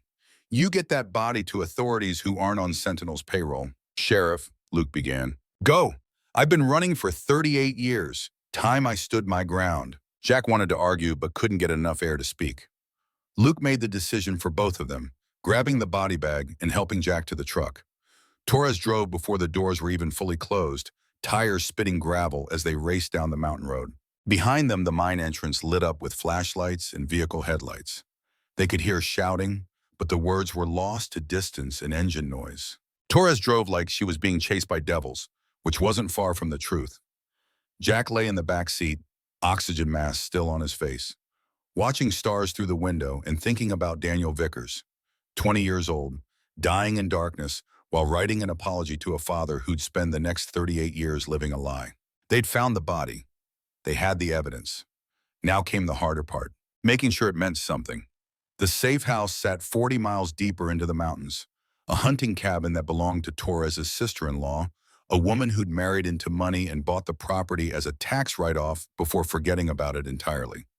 The structure was solid timber and stone, built in the 70s when people still believed in craftsmanship, with a basement that had been converted to a storm shelter during the Cold War paranoia that never quite left Montana. Jack woke on a couch that smelled of mothballs and old leather, oxygen concentrator, humming beside him like a mechanical guardian. Morning light filtered through windows that needed cleaning, painting the interior in shades of amber and dust. His chest ached with each breath, but the panic of suffocation had passed, leaving behind only the constant reminder that his lungs were losing their war against 30 years of rock dust. Luke sat at a table near the wood stove, cleaning his Glock with the methodical attention of a man for whom weapons maintenance was as natural as breathing. He'd stripped the pistol into components, each piece laid out with military precision on an oiled cloth. His hands moved without conscious thought, muscle memory from 1,000 repetitions in places where a jammed weapon meant death.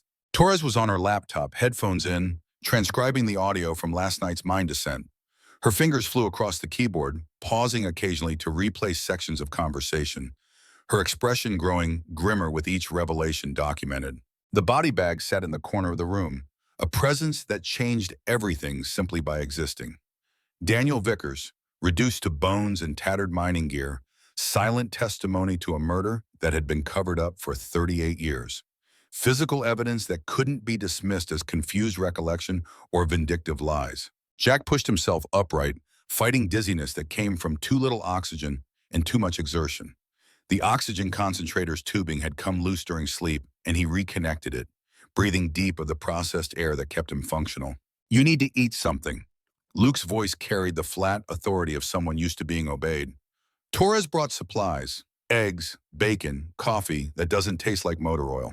Jack's stomach rebelled at the thought of food, but he knew his son was right. The body needed fuel even when the mind wanted nothing but rest. He stood, legs unsteady, and moved to the kitchen area where Torres had set up provisions. The eggs came from powder, reconstituted with water that tasted of minerals and mountain runoff. The bacon was real, thick-cut and smoky, the kind of breakfast that logging camps and mining operations served to men who burned 5,000 calories before lunch. Jack ate mechanically, forcing sustenance down a throat that wanted to close. Torres removed her headphones and looked at both of them with the expression of someone who just witnessed something terrible being made official. "I've got Sheriff Vickers' confession on tape. Full admission that he falsified his son's death certificate, took bribery money, participated in a cover-up that lasted 38 years. Combined with what we recovered from the mine, we have enough to bring criminal charges. Against Vickers, maybe." Luke reassembled his weapon with practiced efficiency. But what about Webb? What about Sentinel? A recording from 1994, and a body don't prove Webb gave the order to kill Danny Vickers. They prove the company was corrupt 40 years ago. Any half-decent lawyer will argue that current management can't be held responsible for crimes committed by previous administration. Torres pulled up files on her laptop. "That's where your grandfather's documentation comes in. He didn't just record the past, he tracked the continuity. Webb started as a junior engineer in '86, became project manager in '92, VP of operations in '98, and CEO in 2003. He's been there the entire time, rising through ranks while building his career on illegal mining operations and covered-up deaths. Still circumstantial." Luke's tone wasn't argumentative, just analytical. "We need something that ties Webb directly to recent crimes. Something with his fingerprints on it." Jack finished eating and moved to the table where Torres had spread out the evidence. Cassette tapes, photographs, documents, all organized with the care of someone building a legal case. He picked up one of the more recent items, a geological survey from 2015 that showed rare earth element deposits valued at $800 million. This survey was commissioned by Sentinel. Webb's signature is on the authorization, but they never filed it with the Bureau of Land Management, never reported the findings to federal regulators. That's fraud.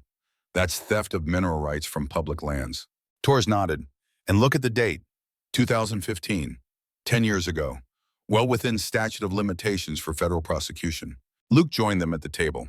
"So we have Webb on fraud and theft. What about the murders? The 14 worker deaths in the past 10 years that Torres mentioned?" Torres pulled up another file. "I've been investigating those deaths for 18 months. Most were ruled accidental, settled quietly with the families. But 3 of them showed patterns similar to Danny Vickers. Workers who'd raised safety concerns, who'd asked questions about discrepancies in ore samples, who'd threatened to contact federal regulators. All 3 died in accidents that were investigated minimally and closed quickly." "You think they were killed?" "I think they were inconvenient. And then they were dead, and Sentinel made sure nobody looked too closely at the connection." Jack studied the photographs of the 3 dead men. Carlos Mendez, 42, crushed in an equipment malfunction. Brett Harrison, 35, fell down a ventilation shaft.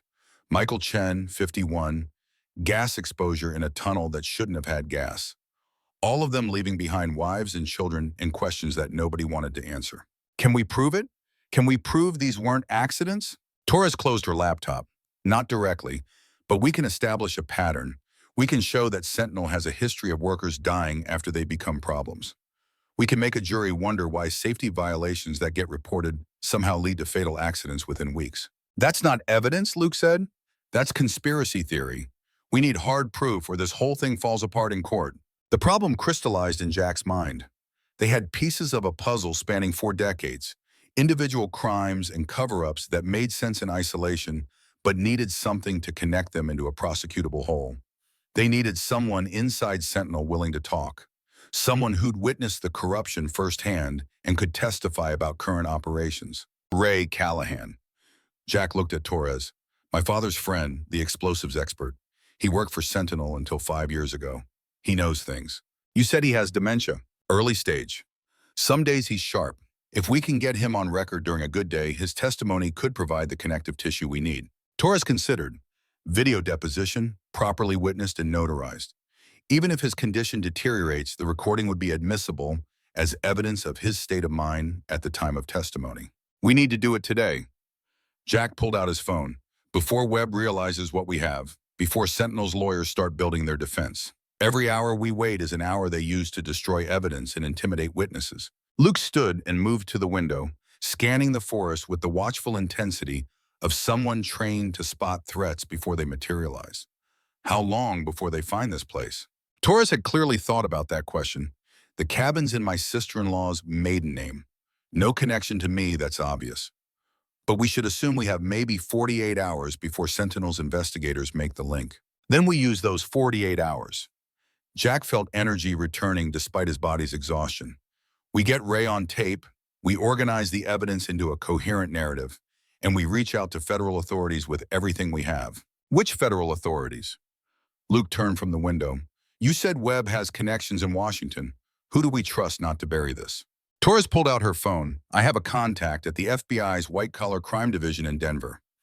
Agent Sarah Chen. She's clean, ambitious, and she's been trying to build cases against extractive industry corruption for 3 years. This would make her a career. And if she's not as clean as you think, then we go public first. Torres' expression was fierce.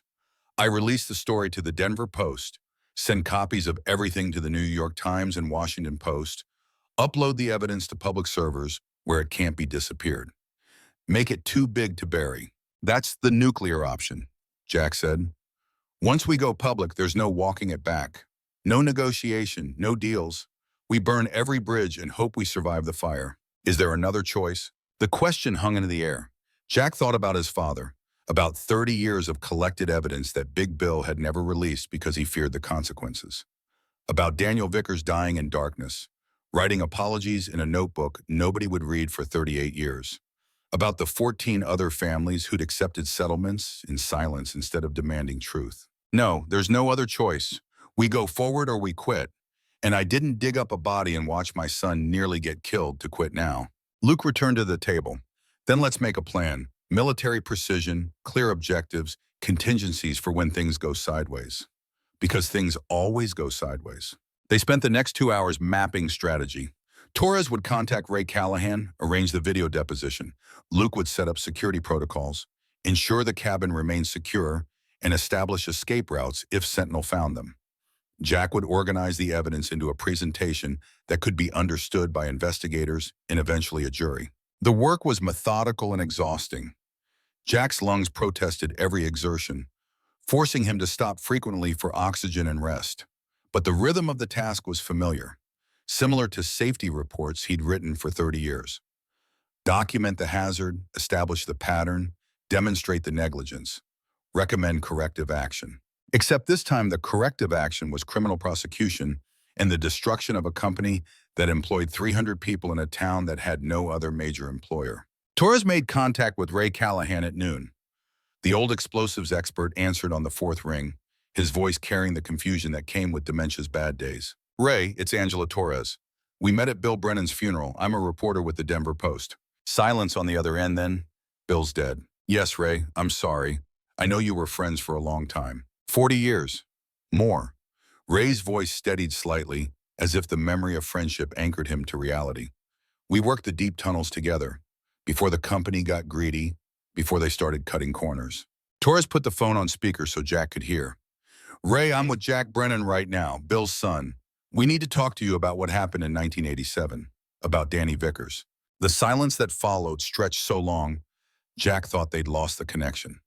Then Ray's voice came back, transformed from confused to sharp. You found him. You found the boy. We found him, Ray. We brought him out of the mountain. Now we need your help to make sure everyone knows the truth about how he died. They'll kill you for this. Ray's words were flat, matter of fact. Webb's people, they don't let loose ends survive. Ask Bill. Oh, wait, you can't. Because Bill's dead and I don't think that cancer killed him as much as the guilt did. Jack leaned toward the phone. Ray, it's Jack. We need you to tell us everything you know. On camera, properly recorded so it can be used as evidence. I'm not a reliable witness anymore, Jack.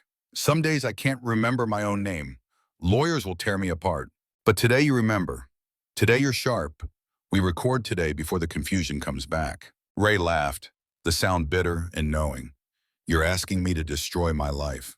What little I got left. I testify against Sentinel. I lose my pension, my medical benefits, everything I need to survive. You'll also lose the guilt. Jack's voice was gentle. My father carried it for 30 years and it killed him slow. You want to die the same way? Another long silence. Then, when can you get here? Torres checked her watch. 2 hours. We'll bring a notary, proper legal documentation. This will be official and binding. Make it 3 hours. I need time to organize my thoughts, remember things proper. Ray paused. And Jack, bring your boy. I want to meet Bill's grandson. Want to see if he's got the steel his granddaddy had. After the call ended, Torres immediately contacted a notary she trusted in Copper Ridge, a woman who'd helped her with previous investigations and understood the importance of discretion. The appointment was set for 3 p.m. at Ray's house, a small rambler on the edge of town that had seen better decades. Luke loaded equipment into Torres's SUV, video cameras, audio recorders, lights for proper documentation. Everything needed to create a deposition that would hold up in federal court. Jack watched his son work, seeing Claire in the way he moved, seeing Big Bill in the determination on his face. The drive to Copper Ridge felt longer than 90 minutes. Jack rode in the passenger seat while Torres drove, and Luke sat back, maintaining security awareness even on empty mountain roads. The snow from 2 days ago had mostly melted, leaving behind mud and standing water that reflected clouds gathering for another storm. Ray's house looked like its owner, weathered and worn but still standing through stubbornness and structural integrity. The yard needed mowing, though it was too early in the season for much growth. A truck from the 90s sat in the driveway, the kind that would run forever as long as you kept oil in it and didn't mind the rust. Ray answered the door before they knocked. He'd cleaned up, shaved, put on a flannel shirt that had been ironed with care. His eyes were clear, focused, carrying the intensity of a man who knew this might be his last chance to tell the truth. You look like your granddad. Ray studied Luke. Same eyes. Bill had eyes that could see right through bullshit to the truth underneath. They set up in Ray's living room, cameras positioned to capture him from multiple angles, audio equipment tested and retested. The notary, a woman named Patricia Reeves, verified identities and swore Ray in with the formality required for legal proceedings. Torres began with simple questions: name, age, employment history, establishing Ray's credentials and his relationship with Big Bill Brennan. Then slowly, carefully, she moved toward 1987. Ray's testimony was devastating in its clarity. He described the collapse in detail, the panic when the count came up wrong, the realization that Danny Vickers was missing. He described Webb's arrival at the mine, still a young engineer but already showing the cold pragmatism that would define his career. Webb came down about 6 hours after the collapse. Ray's voice was steady, precise. We'd already pulled the 11 men out. Bill was still down there trying to reach the section where Danny was trapped. Webb gathered the supervisors, told us there was a problem, said Danny had seen things he shouldn't have seen, had documents that could hurt the company. What kind of documents? Ore samples showing rare earth elements.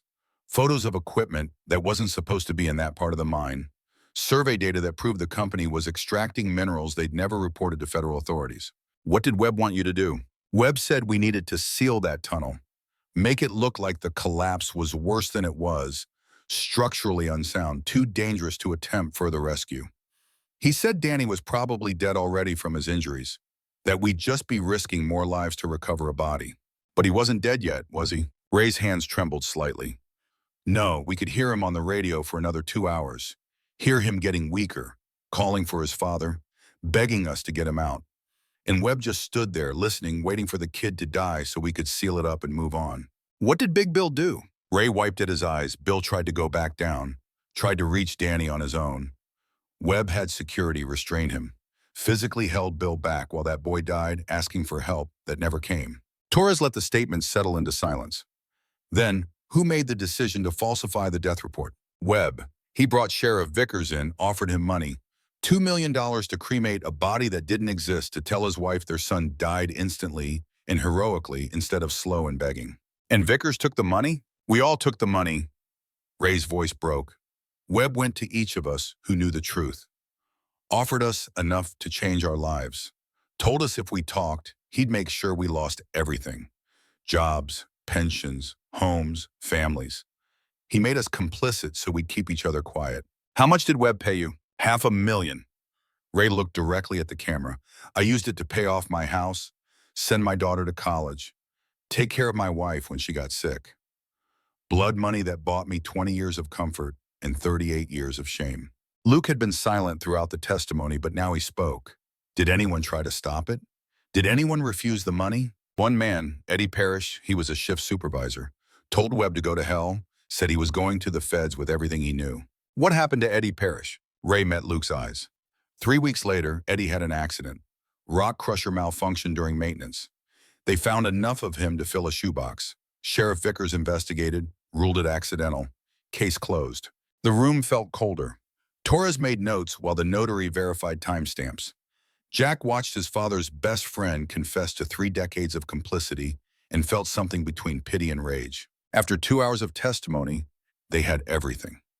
Ray's detailed account of the cover-up, the bribes, the intimidation, the murder of Eddie Parrish that had served as warning to anyone else who might consider talking.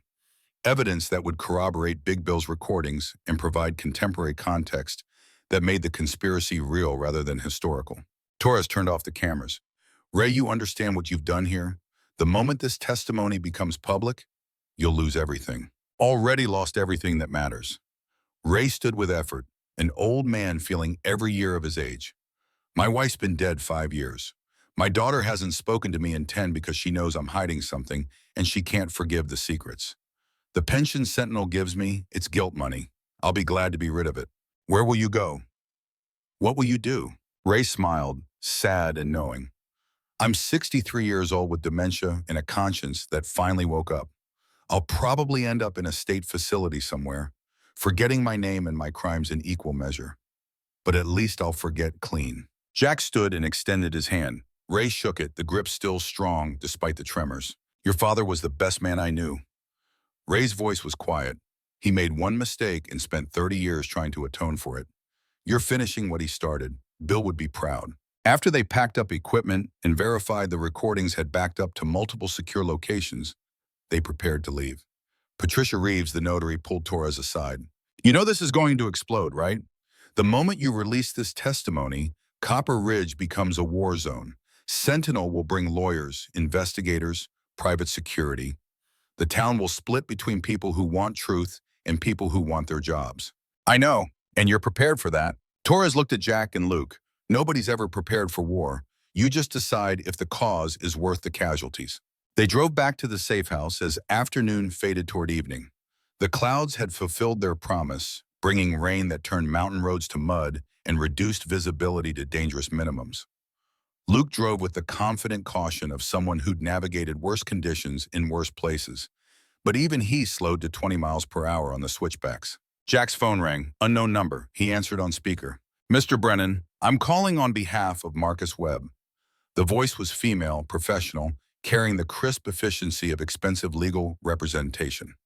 My name is Catherine Morrison, senior partner at Morrison White and Associates. Mr. Webb has authorized me to extend a revised offer regarding your property and the materials you've come into possession of. We're not interested in offers. Perhaps you should hear the terms before declining. $10 million, full medical care for your silicosis, including experimental treatments. Complete indemnification from any legal liability related to your recent activities at Copper Ridge Mine.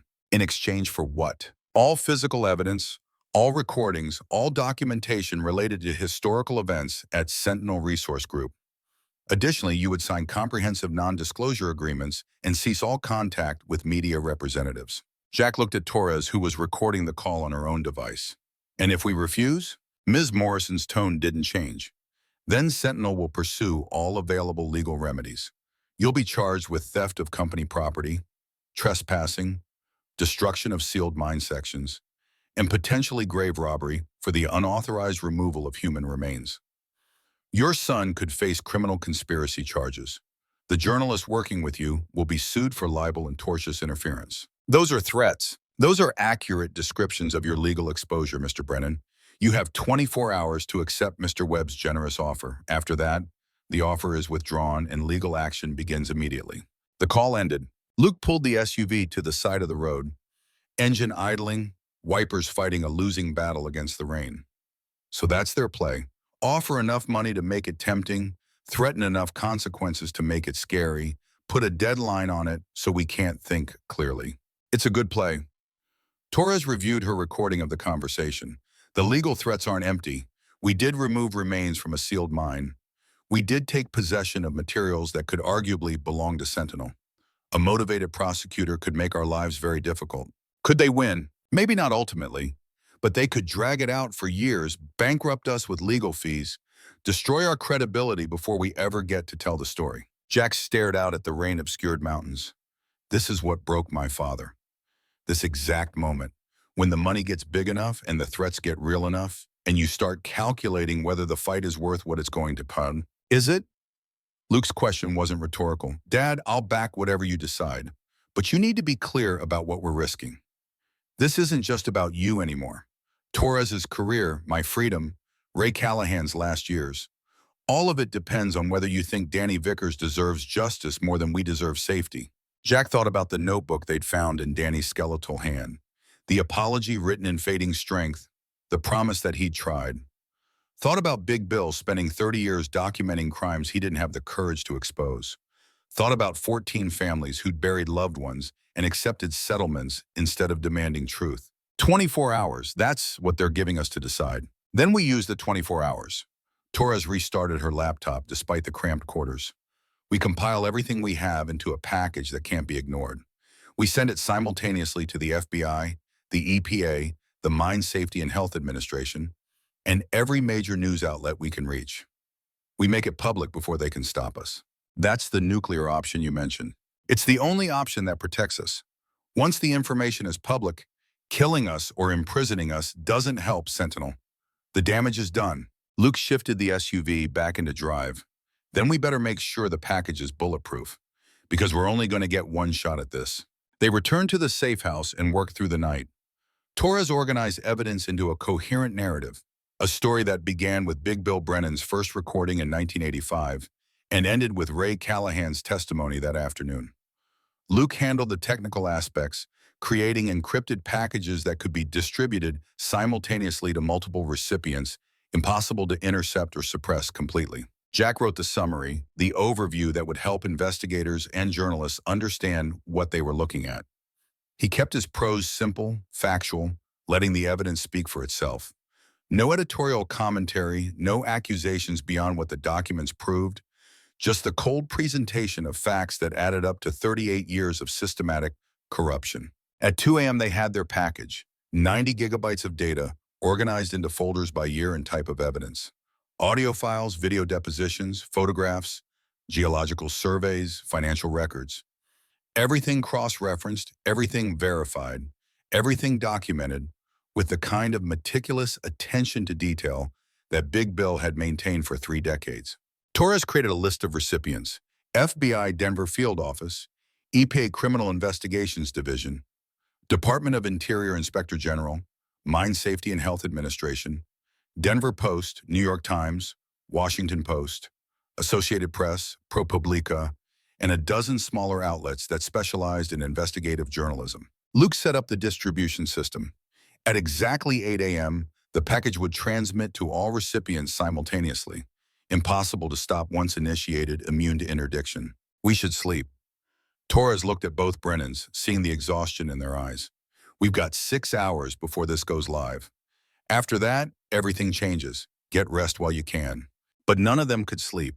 They sat in the safe house's main room, watching darkness through windows, listening to rain that had become sleet that might become snow. The storm system had stalled over the mountains, as if the weather itself recognized the significance of what was about to happen. Jack's phone rang at 4:30 a.m. Ray Callahan. Jack, you need to get out of wherever you are. Ray's voice carried urgency that cut through the dementia fog. Webb's people just came to my house. 3 men, not asking questions, just looking for information about where you might be. Did you tell them anything? Didn't have anything to tell. But they're not playing games anymore, Jack. One of them had a look I've seen before. the kind of look Eddie Parrish saw 3 weeks before his accident. Are you safe? I'm an old man who just signed his own death warrant on video. Safe left the conversation a long time ago. Just promise me you'll finish this. Promise me Danny Vickers and Eddie Parrish and all the others didn't die for nothing. I promise. The call ended. Jack looked at Luke and Torres. They're hunting us. We've got less than 4 hours until the package transmits. We need to decide if we stay here or run. Luke moved to the window, scanning the forest with eyes that could detect movement in darkness. Staying means we're cornered if they find us. Running means we're exposed and mobile. Neither option is good. But staying gives us defensive advantage. Torres gestured at the cabin's solid construction. This place was built to withstand storms and isolation. The basement is reinforced, multiple exits, good sight lines. You're talking about a siege. I'm talking about survival until 8 a.m. Once that package transmits, we become less valuable dead than alive. Right now, we're loose ends that need eliminating. After 8 a.m., we're witnesses whose deaths would look extremely suspicious. Jack felt the weight of decisions pressing down. Every choice from here forward would have consequences that rippled beyond just his life. Luke's freedom, Torres's career, Ray's final years, the 300 workers at Copper Ridge who'd lose their jobs when Sentinel collapsed. We stay, we fortify, we make it to 8 a.m. Luke immediately began security preparations. He moved furniture to create barriers, identified firing positions, checked ammunition for the weapons they'd brought. Torres set up the laptop in the basement, ensuring the transmission would proceed even if the main floor was compromised. Jack sat at the table and wrote one final document, a letter to be opened if they didn't survive, explaining everything for the record. He addressed it to the FBI, to federal prosecutors, to anyone who might care that 3 people had died trying to expose corruption that had killed at least 17 people over 38 years. He thought about including something personal for Luke, some final words between father and son, but everything he wanted to say seemed insufficient, reduced to platitude by the impossibility of capturing a lifetime of love and regret in paragraphs. Instead, he wrote simply, "Luke, your mother would be proud of the man you've become. I am too. Finish what we started." Dawn came slow and gray, light filtering through storm clouds that had settled over the mountains like a shroud. The rain had turned to snow, heavy wet flakes that accumulated fast and reduced visibility to 50 yards. 6 a.m., 2 hours until transmission. Luke stood at the window watching the access road through binoculars. Nothing moving except weather. 6:30, 90 minutes. Torres ran final checks on the encryption and distribution protocols. Everything green, everything ready. 7 a.m., 1 hour. Jack's lungs were tight again, the altitude and stress and exhaustion combining to make every breath a conscious effort. He hooked up to the oxygen concentrator, wondering if he'd live long enough for the silicosis to kill him or if Sentinel would solve that problem in the next 60 minutes. 7:15, 45 minutes. Luke spotted them first. 4 vehicles moving slow up the access road, spaced for tactical approach. SUVs with tinted windows, the kind of transportation that said corporate security or private military contractors. "We've got company." Luke's voice was calm, professional. 4 vehicles, probably 3 to 4 men each. Call it 15 hostiles, possibly more. Torres moved to the basement. "I'm staying with the laptop. Whatever happens up here, that transmission goes out at 8 a.m. Luke positioned himself at a window with good sight lines to the approach road. "Jack, you're back up. Stay low, stay behind cover, and only engage if they breach the main floor." Jack pulled his Glock from its holster, checked the magazine, chambered around. The weight of the weapon was familiar from 1,000 training sessions and safety drills, but he'd never actually fired at another human being.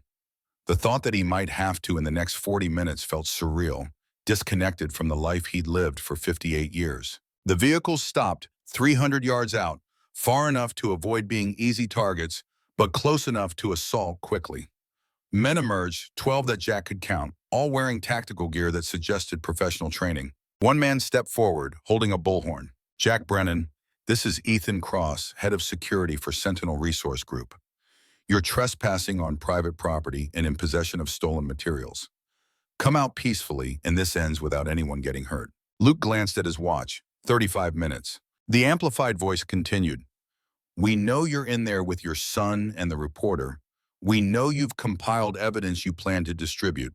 Mr. Webb is willing to negotiate, but you need to come out and talk face to face." It's a trap. Luke didn't take his eyes off the security team. They get us outside, they control the situation completely. Jack moved to the door, staying behind cover but making his voice carry. We're not coming out, and you're not coming in. At 8 a.m., everything we have goes to federal authorities and media outlets. You can't stop that. Cross lowered the bullhorn for a moment, apparently receiving instructions through an earpiece. Then he raised it again. Mr. Brennan, you're making a serious mistake. The evidence you have is stolen property. Distributing it is a federal crime.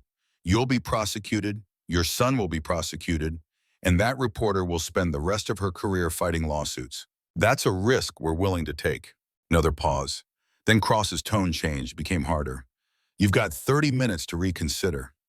After that, we're coming in, and I can't guarantee everyone's safety once my team breaches that cabin. Luke checked his weapon, settled into firing position. Dad, I need you to understand something. If they come through that door, I'm going to defend us. That means shooting people. That means potential casualties. You okay with that? Jack thought about Daniel Vickers dying in darkness, about Eddie Parrish crushed in machinery, about 14 workers dead in accidents that were anything but accidental, about his father carrying guilt for 30 years because he'd chosen safety over honor. I'm okay with it. 28 minutes until transmission. The snow fell harder, painting the world in white, muffling sound. The security team spread out, establishing a perimeter that covered all approaches to the cabin. Jack's phone rang. Marcus Webb. He answered on speaker, recording the call. This is Jack Brennan. Webb's voice carried the calm of absolute confidence. Mr. Brennan, I'm calling to offer you one final opportunity to avoid catastrophic consequences. $20 million transferred to accounts of your choosing in exchange for all evidence and a legally binding agreement never to discuss Sentinel's operations. I'm not interested in your money. Then you're interested in dying, because that's what happens next. My security team has authorization to enter that cabin by any means necessary. They'll be using flashbangs, tear gas, potentially lethal force if they encounter resistance. This doesn't end well for you. Maybe not, but it ends worse for you. In 25 minutes, every federal agency with jurisdiction over mining operations will have evidence of crimes spanning 4 decades. You'll spend the rest of your life in prison. No, Mr. Brennan. I'll spend the rest of my life very wealthy and very free, because evidence obtained through theft and trespass is inadmissible. Because my attorneys are better than whatever public defenders you will be assigned. Because I have relationships with people who can make your evidence disappear and your credibility evaporate. Webb paused, and Jack could hear something that might have been actual regret in his voice. Your father was a good man who made a bad choice. He spent 30 years collecting evidence he never had the courage to use. You're making the same mistake, just with more bravado. Take the money, save your son's life. Let the past stay buried where it belongs. My father did have the courage. That's what you never understood. He didn't release the evidence because he was building a case that couldn't be dismissed. He was waiting for the right person to finish what he started. And he chose me. Jack ended the call. 20 minutes until transmission. The security team moved closer, advancing in pairs with the coordination of people who'd done this many times before. Luke tracked their movement through his rifle scope, finger resting beside the trigger guard. 15 minutes. Cross raised the bullhorn again. Last warning, Brennan. Come out now or we're coming in. Luke glanced at his father. They're not bluffing. They're going to breach in the next few minutes before the transmission can go out. Tora's voice came from the basement. I'm watching the upload protocols. Everything's green. 14 minutes and this goes to 63 different recipients simultaneously. 10 minutes. The first flashbang came through a window, the explosion disorienting even though Jack had covered his ears and closed his eyes. The second followed immediately, then a third. The cabin filled with smoke and noise and confusion. Luke returned fire through the shattered window, controlled bursts meant to suppress rather than kill. The security team took cover, their advance stalled but not stopped. 8 minutes. Jack's phone buzzed with a text from an unknown number. A photograph attached. Ray Callahan, duct taped to a chair, blood running from his nose. The message was simple: call it off or the old man dies. Jack showed the photo to Luke. His son's expression went cold. The flat affect of someone who'd seen worse things in worse places and learned to function despite the horror. They're trying to break you. Don't let them. 6 minutes. More flashbangs. Closer this time. The security team was using them to mask their approach, getting nearer with each explosion. Luke fired again, Heard someone cry out. First blood, maybe first casualty. 4 minutes. The cabin's front door exploded inward. Breaching charge blowing it off hinges. 2 security officers came through immediately, weapons raised. Luke shot the first one in the leg, dropped him. The second retreated, dragging his colleague. 2 minutes. Torres shouted from the basement. I'm initiating transmission early. We're too close to losing everything. Do it, Jack yelled back. The laptop in the basement began its sequence, distributing 90 gigabytes of evidence to 63 recipients across the country. Encryption packages unlocking, files transmitting, the digital equivalent of irreversible detonation. 1 minute, more security officers at the shattered door. Luke held them back with suppressing fire, but Jack could see they were running low on ammunition. This wasn't sustainable. They'd hold for maybe 5 more minutes before being overwhelmed by superior numbers and firepower. Transmission complete. Torres's voice carried triumph and relief. It's done, everything's out. They can't stop it now. The gunfire stopped. Sudden silence broken only by the sound of snow falling and wounded men groaning. Jack moved to the window carefully, seeing Ethan Cross on his phone, his body language transforming from tactical command to something between panic and rage. Cross lowered the phone and raised the bullhorn one final time. Stand down, everyone, stand down.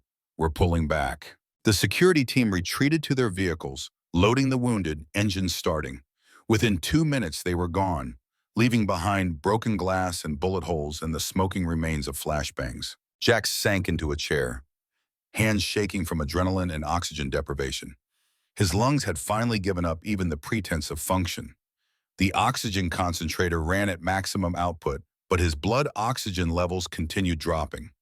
Luke called the paramedics, called the doctors, but everyone knew this was the end that had been coming since the moment Jack decided to finish his father's work. Torres emerged from the basement, laptop clutched like holy scripture. It's over.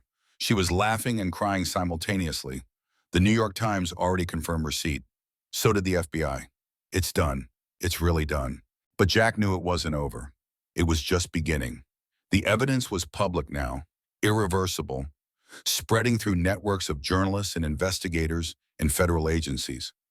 But evidence alone didn't guarantee justice. They'd still need prosecutions, trials, convictions. They'd still face lawsuits and threats and the possibility that expensive lawyers would find ways to make the truth inadmissible. His phone rang. Agent Sarah Chen, FBI. Mr. Brennan, I just received a rather extraordinary package of information. I'm going to need you and everyone involved in compiling this evidence to come to Denver for debriefing immediately. Are we under arrest? Not yet, but you've admitted to multiple felonies in your documentation. We'll need to sort through what's prosecutable and what falls under whistleblower protections. Can you be at the Denver field office by noon? We'll be there. And Mr. Brennan, bring attorneys, good ones. This is going to get complicated before it gets simple. The drive to Denver took 4 hours through snow that had intensified to near blizzard conditions. Jack rode in silence, watching mountains give way to foothills, give way to the sprawl of Metro Denver. Somewhere in this city, Marcus Webb was meeting with his own attorneys, preparing his defense, calculating how to minimize damage that had already spread beyond containment. The FBI field office was glass and steel and institutional efficiency. Agent Chen met them in a conference room with 2 other agents and a woman from the U.S. Attorney's Office. The debriefing lasted 6 hours, every piece of evidence examined, every action questioned, every decision scrutinized for criminal liability. At some point, they brought in Ray Callahan, freed from wherever Sentinel had been holding him. The old explosives expert looked older than his 63 years, bruised and shaken, but fundamentally unbroken. They tried to scare me. Ray's voice was steady despite the fear that must have been coursing through him. Tried to make me recant my testimony, but I told them the same thing I told you, Jack. I'm tired of carrying guilt for other people's crimes. Whatever happens now, at least I'll face it clean. Agent Chen closed her laptop after reviewing the last file. Mr. Brennan, what you've provided is the most comprehensive documentation of corporate criminal activity I've seen in 15 years with the Bureau. But I need to be clear about something. The people you're accusing have resources, connections, and motivation to fight this with everything they have. You've started a war you might not win. We've already won. Jack's voice was quiet but certain. The evidence is public. The truth is out. Whatever happens in court, at least everyone knows what Sentinel did, what Marcus Webb did. That's more than my father managed. That's more than Danny Vickers got. Chen studied him for a long moment. Then she nodded. We'll be filing charges within 48 hours. Fraud, theft of mineral rights, multiple counts of manslaughter, obstruction of justice. This is going to be one of the largest white-collar prosecutions in recent history. What about us? Luke asked. Are we facing charges? That's for the U.S. attorney to decide. Chen glanced at the prosecutor. But my recommendation will be immunity in exchange for testimony. You've cooperated fully, provided evidence we couldn't have obtained otherwise, and your motivations appear to have been justice rather than profit. The prosecutor, a woman in her 40s with sharp eyes and sharper questions, leaned forward. I'll need depositions from all of you, properly recorded, legally binding. You'll testify before a grand jury, and if this goes to trial, you'll testify there too. Your lives become public record. Every mistake, every questionable decision, everything will be examined by defense attorneys trying to discredit you. We understand. Do you? Because understanding and living through it are different things. Marcus Webb will paint you as a vengeful son trying to destroy a company that your father worked for. He'll argue your evidence was obtained illegally. He'll question your mental stability, your motivations, your credibility. By the time his lawyers are done, half the country will think you're the villain and Webb's the victim. Jack thought about his father, about Big Bill Brennan, who'd carried evidence for 30 years rather than face exactly these accusations. About Daniel Vickers writing apologies in a notebook while dying in darkness. About justice deferred becoming justice denied. Let them try. We've got truth on our side, and eventually truth wins. The prosecutor smiled, brief and genuine. I hope you're right, Mr. Brennan, because we're betting the next 2 years of our professional lives on exactly that belief. They emerged from the FBI office into Denver evening, the city lights creating halos in falling snow. Jack stood on the sidewalk, breathing cold air that hurt his damaged lungs, feeling the weight of what they'd set in motion. Luke put a hand on his shoulder. You okay, Dad? Ask me in 2 years when we know how this turns out. Torres joined them, her phone already buzzing with calls from news outlets wanting statements and interviews. The story was breaking across every major platform. Headlines screaming about corruption and cover-ups in a 38-year conspiracy in Montana mining country. We did it. She looked between Jack and Luke, her expression carrying exhaustion and triumph in equal measure. Whatever happens next, we did what we came to do. We told the truth. Jack thought about his father's letter, the last words Big Bill had written before cancer and guilt had taken him. Make it right. That's all the old man had asked. Make it right. They'd made it public. Now the slow machinery of justice would determine if that was enough. The grand jury convened 3 weeks after the evidence went public in a federal courthouse in Denver that had seen its share of corporate corruption cases, but nothing quite like this. Jack sat in the witness waiting room, watching snow fall against windows that looked out on downtown streets where normal people went about normal lives, unaware that inside this building, the fate of a mining empire hung in the balance. Luke paced the small room with the restless energy of a caged predator. 3 weeks of living in a Denver hotel under FBI protection had worn on him, the confined spaces and constant surveillance triggering memories of forward operating bases in Afghanistan, where you never really slept, and danger was a constant, invisible presence. Torres sat with her laptop monitoring news coverage that had exploded across every platform. The story had grown beyond their control, metastasizing into national debate about corporate accountability and environmental crimes and whether the American justice system could actually hold powerful men responsible for decades of corruption.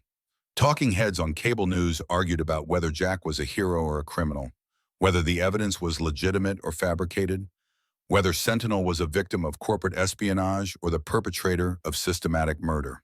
The door opened and Agent Sarah Chen entered, carrying folders thick with documentation. She'd aged visibly in 3 weeks, the weight of the investigation carving lines around her eyes that hadn't been there during their first meeting. Behind her came 2 U.S. attorneys, young and ambitious, the kind of prosecutors who'd built careers waiting for a case exactly like this. Mr. Brennan, you're up first. Chen's voice carried the flat exhaustion of someone who'd been working 20-hour days. The grand jury has reviewed all the documentary evidence. Now they need to hear directly from you about how it was obtained and what it proves. Jack stood, his lungs protesting the movement, the silicosis making every breath a reminder of mortality. He'd been off the oxygen concentrator for 2 hours, wanting to appear strong and credible rather than sick and desperate. But the cost was mounting with each minute, pressure building in his chest like water behind a failing dam. Chen walked him through the courthouse's secure corridors, past reporters being held behind barriers, past photographers whose cameras clicked like mechanical insects. The grand jury room was smaller than Jack had expected, more intimate. 23 citizens sitting in rows, watching him with expressions ranging from curiosity to skepticism to something that might have been sympathy. The questioning lasted 4 hours.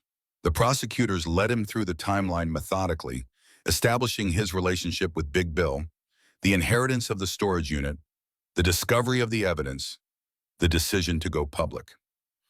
Every choice was examined, every action scrutinized for signs of fabrication or manipulation. After his testimony concluded, Jack was led to a different waiting room where Luke and Torres had been sequestered.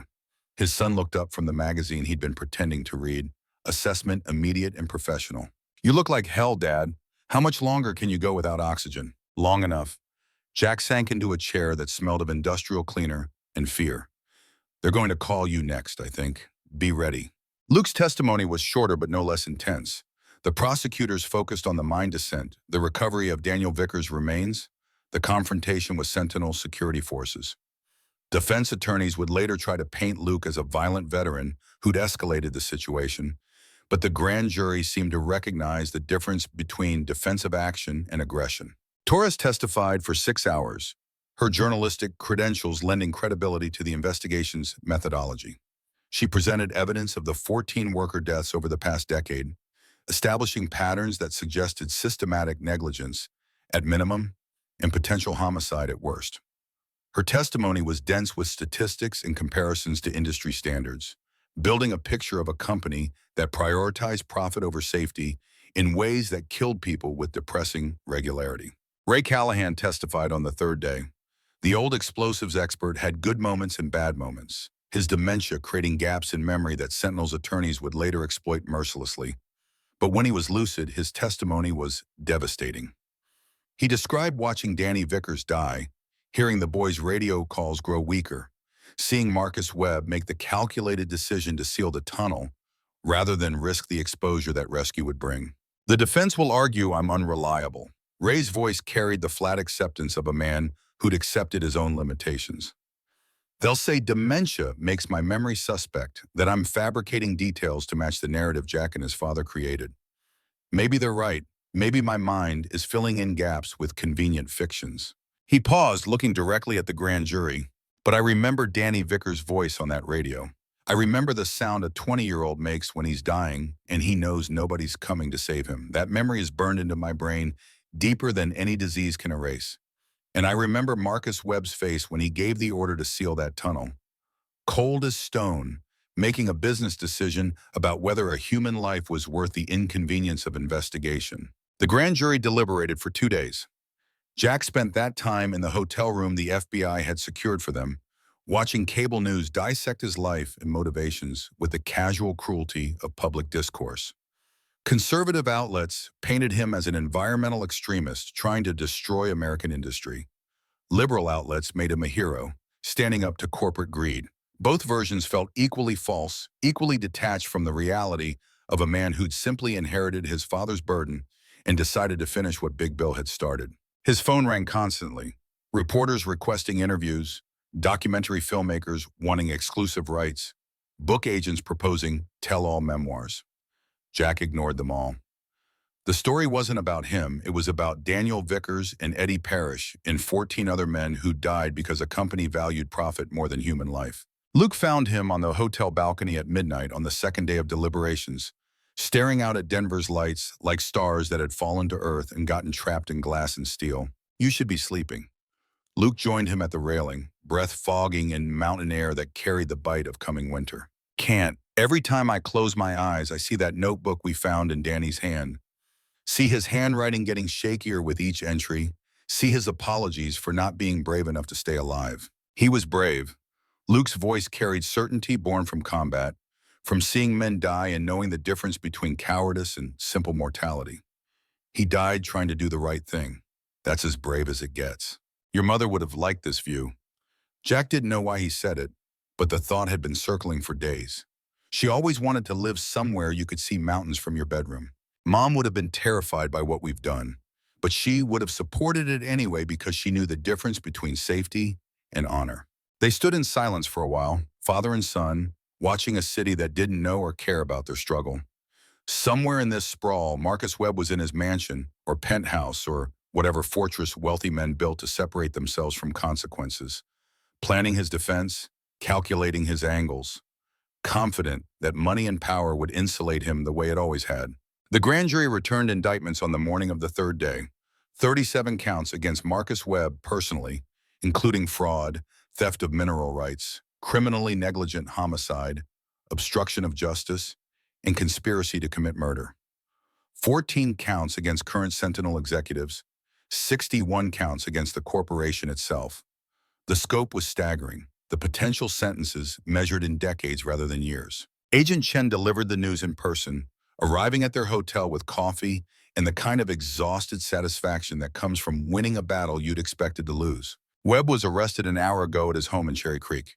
He's being processed now, bail hearing set for tomorrow morning. The judge assigned to the case is Margaret Whitfield, Federal District Court. She's tough, fair, and she's seen enough white-collar criminals walk free to be appropriately skeptical of expensive legal defenses.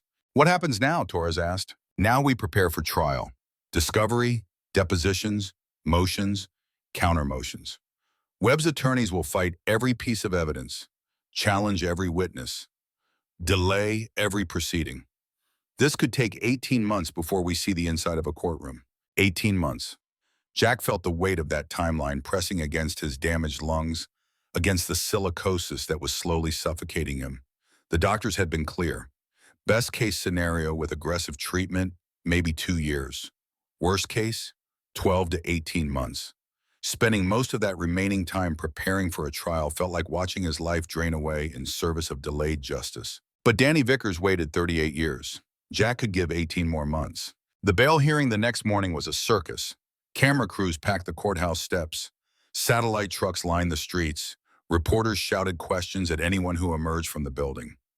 Jack watched from a secure location inside, seeing Marcus Webb arrive in a motorcade that looked presidential, surrounded by attorneys who cost more per hour than most miners made in a week. Webb looked smaller in person than he had in Jack's imagination. Not physically small, he was still an imposing figure in his tailored suit and Italian shoes, but diminished somehow by the orange jumpsuit and handcuffs, by the reality that even wealth and power couldn't make federal indictments disappear. The bail arguments consumed 3 hours. Webb's attorneys argued he was a respected businessman with deep community ties and no prior criminal record, that he posed no flight risk and deserved reasonable bail. The prosecution countered that Webb had access to private aircraft and overseas accounts, that he demonstrated willingness to use violence and intimidation, that the scale of alleged crimes made him exactly the kind of defendant who might flee rather than face justice. Judge Whitfield listened with the patient attention of someone who'd heard every variation of these arguments over 30 years on the bench. She was 70, African-American, with a reputation for eviscerating attorneys who wasted her time and showing unexpected mercy to defendants who demonstrated genuine remorse. Her ruling came swift and unambiguous. Bail is set at $50 million, cash or bond, with the following conditions. Mr. Webb will surrender all passports, both personal and diplomatic. He will submit to GPS monitoring via ankle bracelet, checked daily by pretrial services. All bank accounts, both domestic and international, will be frozen except for a living allowance of $20,000 per month, dispersed under court supervision. All properties, vehicles, and aircraft will be placed in receivership as bond collateral, and Mr. Webb will be restricted to Colorado pending trial, with permission required for any travel beyond a 50-mile radius of his residence. She looked directly at Webb. I'm going to be clear with you, Mr. Webb. The charges you're facing are serious. The evidence appears substantial, and my tolerance for games is non-existent.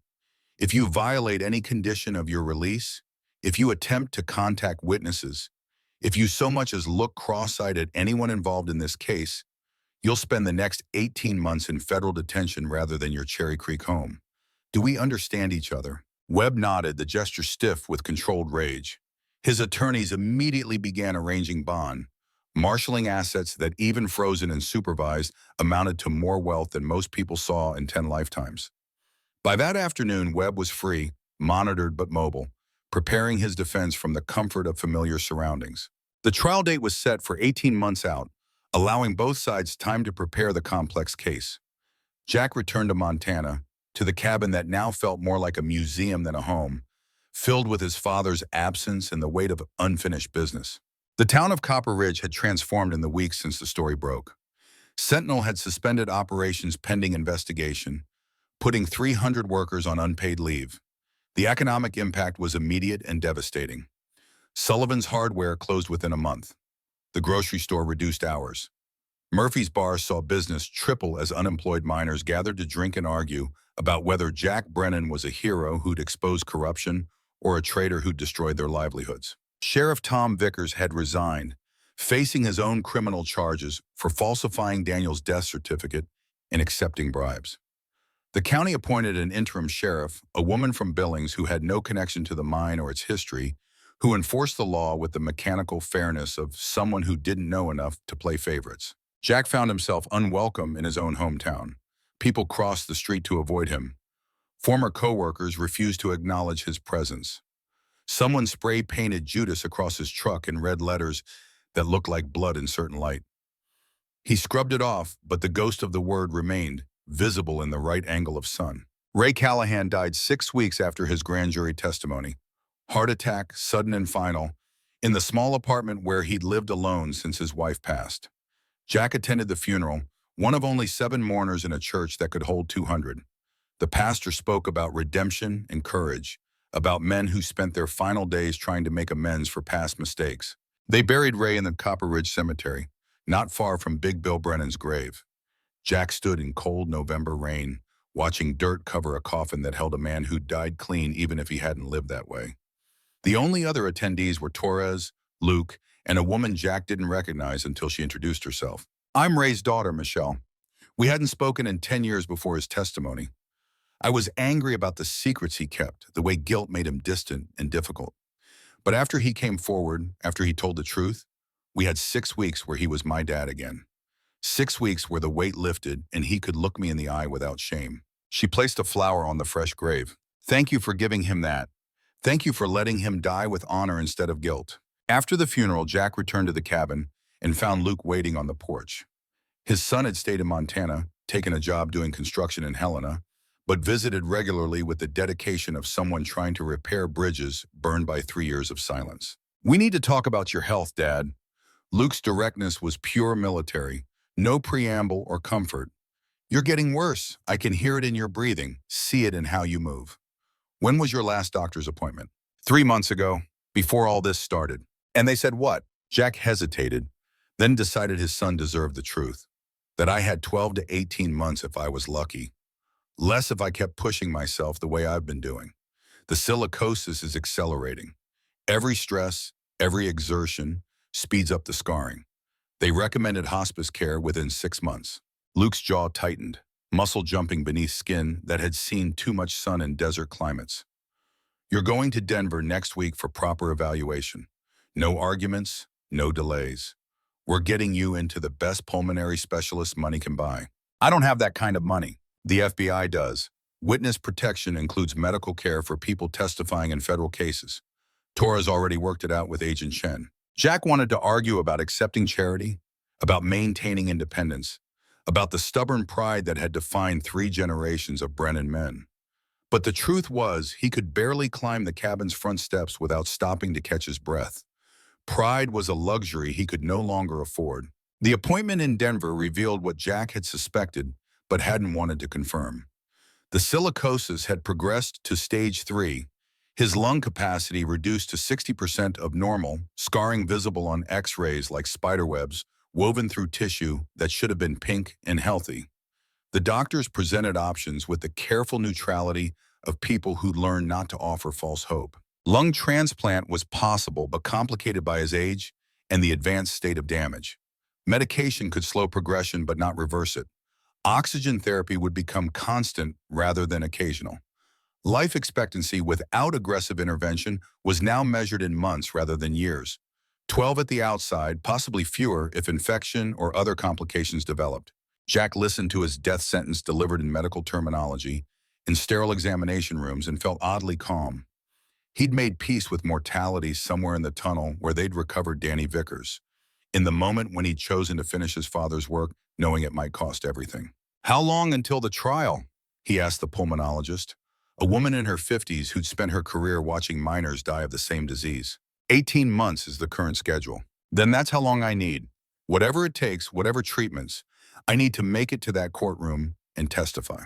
The doctor studied him with expression that suggested she'd seen this determination before and knew both its power and its limitations. "We can try, but you need to understand that 18 months is optimistic. We're talking about managing decline, not achieving recovery." "I understand, but I've got a promise to keep. A boy who died 38 years ago because people like Marcus Webb valued profit over human life. I'm going to make sure everyone knows what was done to him, even if it's the last thing I do." The months that followed were a blur of medical appointments and legal preparations. Jack spent 3 days a week in Denver receiving treatments that left him exhausted and nauseous, but kept his lungs functional. He spent the other 4 days giving depositions, reviewing evidence with prosecutors, preparing for the courtroom testimony that would be his final contribution to his father's 30-year investigation. Luke moved to Denver, took an apartment near Jack's hotel, became a constant presence that felt like redemption for the 3 years they'd spent estranged. They developed rhythms, father and son, breakfast together before medical appointments, dinner after legal meetings, conversations that slowly filled in the gaps carved by grief and misunderstanding. One evening, 6 months into trial preparations, Luke asked the question that had been hovering unspoken between them. "Do you regret it, Dad? Knowing what it's caused, knowing you're dying faster because of the stress and exertion. Do you wish you'd taken Webb's money and walked away?" Jack thought about the question seriously, examining his choices from every angle. The money would have funded treatments that might have extended his life, would have given Luke financial security, would have let him die comfortable and quiet rather than as a public figure whose every action was scrutinized and debated. "No, I don't regret it, because whatever time I have left, I'm spending it clean, not carrying guilt like my father did, not living with the knowledge that I chose comfort over courage. Danny Vickers deserves justice. The 14 other men who died deserve acknowledgement, and their families deserve the truth even if it comes too late. Even if the truth doesn't change anything, even if Webb gets acquitted or receives minimal sentence or the system fails like it usually does for powerful men, then at least we tried. At least we stood up and fought instead of accepting that some people are above accountability. Your mother used to say that honor isn't about winning, it's about refusing to surrender your principles even when surrender would be easier." Luke was quiet for a moment. "Mom would be proud of you. Hell, I'm proud of you. You're a better man at 58 and dying than I managed to be at 28 and healthy. You're a good man, Luke. You went to war for your country. You came home and tried to rebuild a life. You showed up when I needed you despite having every reason to stay away. Don't sell yourself short." The trial preparation intensified as the date approached. Webb's legal team filed dozens of motions attempting to suppress evidence, discredit witnesses, delay proceedings. Each motion was fought by the prosecution with the tenacity of attorneys who understood this was the kind of case that defined careers. Discovery revealed the depth of Sentinel's corruption. Internal documents showed that Webb had known about safety violations that led to worker deaths, had ordered supervisors to minimize incident reports, had personally approved payments to families in exchange for non-disclosure agreements. The pattern was clear, systematic, damning. But Webb's attorneys were skilled at creating reasonable doubt. They argued that the rare earth mining had been authorized under outdated permits that technically allowed exploratory extraction. They claimed worker deaths were tragic accidents in a dangerous industry, not criminal negligence. They painted Big Bill Brennan as a disgruntled employee whose recordings were taken out of context and manipulated to suggest conspiracy where only poor communication existed. Jack watched the legal maneuvering from the sidelines, his body growing weaker, while the case he'd built grew stronger. The oxygen concentrator became a constant companion, his world shrinking to the space between medical appointments and legal consultations. But his resolve never wavered. 3 months before trial, Agent Chen requested a meeting at a downtown Denver restaurant, neutral territory away from federal buildings and legal offices. She arrived looking 10 years older than when they'd first met, the investigation having consumed her the way it had consumed everyone it touched. "I wanted to give you advance warning." She ordered coffee but didn't drink it, hands wrapped around the cup for warmth that had nothing to do with temperature. Webb's attorneys have made a plea offer. They're willing to accept guilt on the fraud and theft charges in exchange for dropping the homicide counts. 20 years federal prison, eligible for parole in 12. "That's not justice." Jack's voice was steady despite the rage building in his chest. 17 men are dead because of decisions Webb made. You don't get to plead that down to white-collar crime. "The U.S. attorney thinks we should take it." Chen's expression was pained. "The homicide charges are our weakest point. Proving that Webb gave explicit orders to kill Eddie Parrish or the other workers requires evidence we don't have. His attorneys will argue the deaths were coincidental, that we're connecting dots that don't actually form a pattern. We have Ray's testimony about Danny Vickers. We have the notebook documenting how the boy died. Ray's dead and his dementia makes his testimony vulnerable to challenge. The notebook proves Danny died, but proving Webb ordered his death rather than just making a bad decision about rescue priorities is harder than you think." Jack looked out the restaurant window at Denver's streets, at people walking past who had no idea their tax dollars were funding a justice system that might let a mass murderer serve a decade for theft. "What do you recommend?" Chen met his eyes. "I recommend we reject the plea and go to trial. I recommend we put you and Luke and every piece of evidence in front of a jury and make them see what Sentinel did over 4 decades. But I also have to be honest that trials are unpredictable. Juries are unpredictable. We could lose everything and Webb walks free. Or we could win and send a message that nobody is above accountability." Or that, Chen finally drank her coffee, the liquid probably cold by now. "The decision isn't yours to make, it's the U.S. attorney's call. But she wanted me to get your input before she decides. Tell her we didn't come this far to settle for half measures. Tell her Danny Vickers and Eddie Parrish and all the others deserve better than a plea bargain that lets Webb retire comfortably in a decade. We go to trial. We make them prove we're wrong or admit we're right." The plea offer was rejected 2 days later. The trial date held firm. Jury selection began on a cold February morning, 18 months after the evidence had first gone public, 14 months after Jack had been given 12 to 18 months to live, and approximately 6 weeks before his doctors privately told Luke that his father probably wouldn't survive to see spring. The courtroom was federal standard, wood and brass, and the kind of intimidating formality designed to remind everyone that law was serious business. Judge Whitfield presided from a bench that elevated her above the proceedings, her expression suggesting she'd seen everything and was impressed by nothing. Webb sat at the defense table, surrounded by 6 attorneys, the kind of legal firepower that cost 7 figures in one cases through attrition, if not merit. He'd lost weight during the pretrial period, looked older, but still carried himself with the confidence of someone who'd never truly faced consequences. Jack sat in the witness gallery with Luke and Torres, connected to a portable oxygen concentrator that hummed quietly beneath the court proceedings. His body was failing, systems shutting down one by one, but his mind remained sharp and focused on the moment he'd been preparing for since he'd first opened his father's storage unit. Jury selection took 3 days, attorneys on both sides probing for bias and sympathy. The final panel was 8 men and 4 women, ranging in age from 26 to 68, representing backgrounds diverse enough to suggest genuine cross-section of American experience. They would decide if Marcus Webb was a criminal mastermind or a businessman caught in a web of circumstantial evidence spun by a vengeful family. Opening statements began on day 4. The lead prosecutor, Elizabeth Park, laid out the government's case with the precision of a surgeon making the first incision. She described 40 years of systematic corruption, 17 dead workers, $800 million in stolen revenue, and a man who'd built an empire on other people's graves. Webb's lead attorney,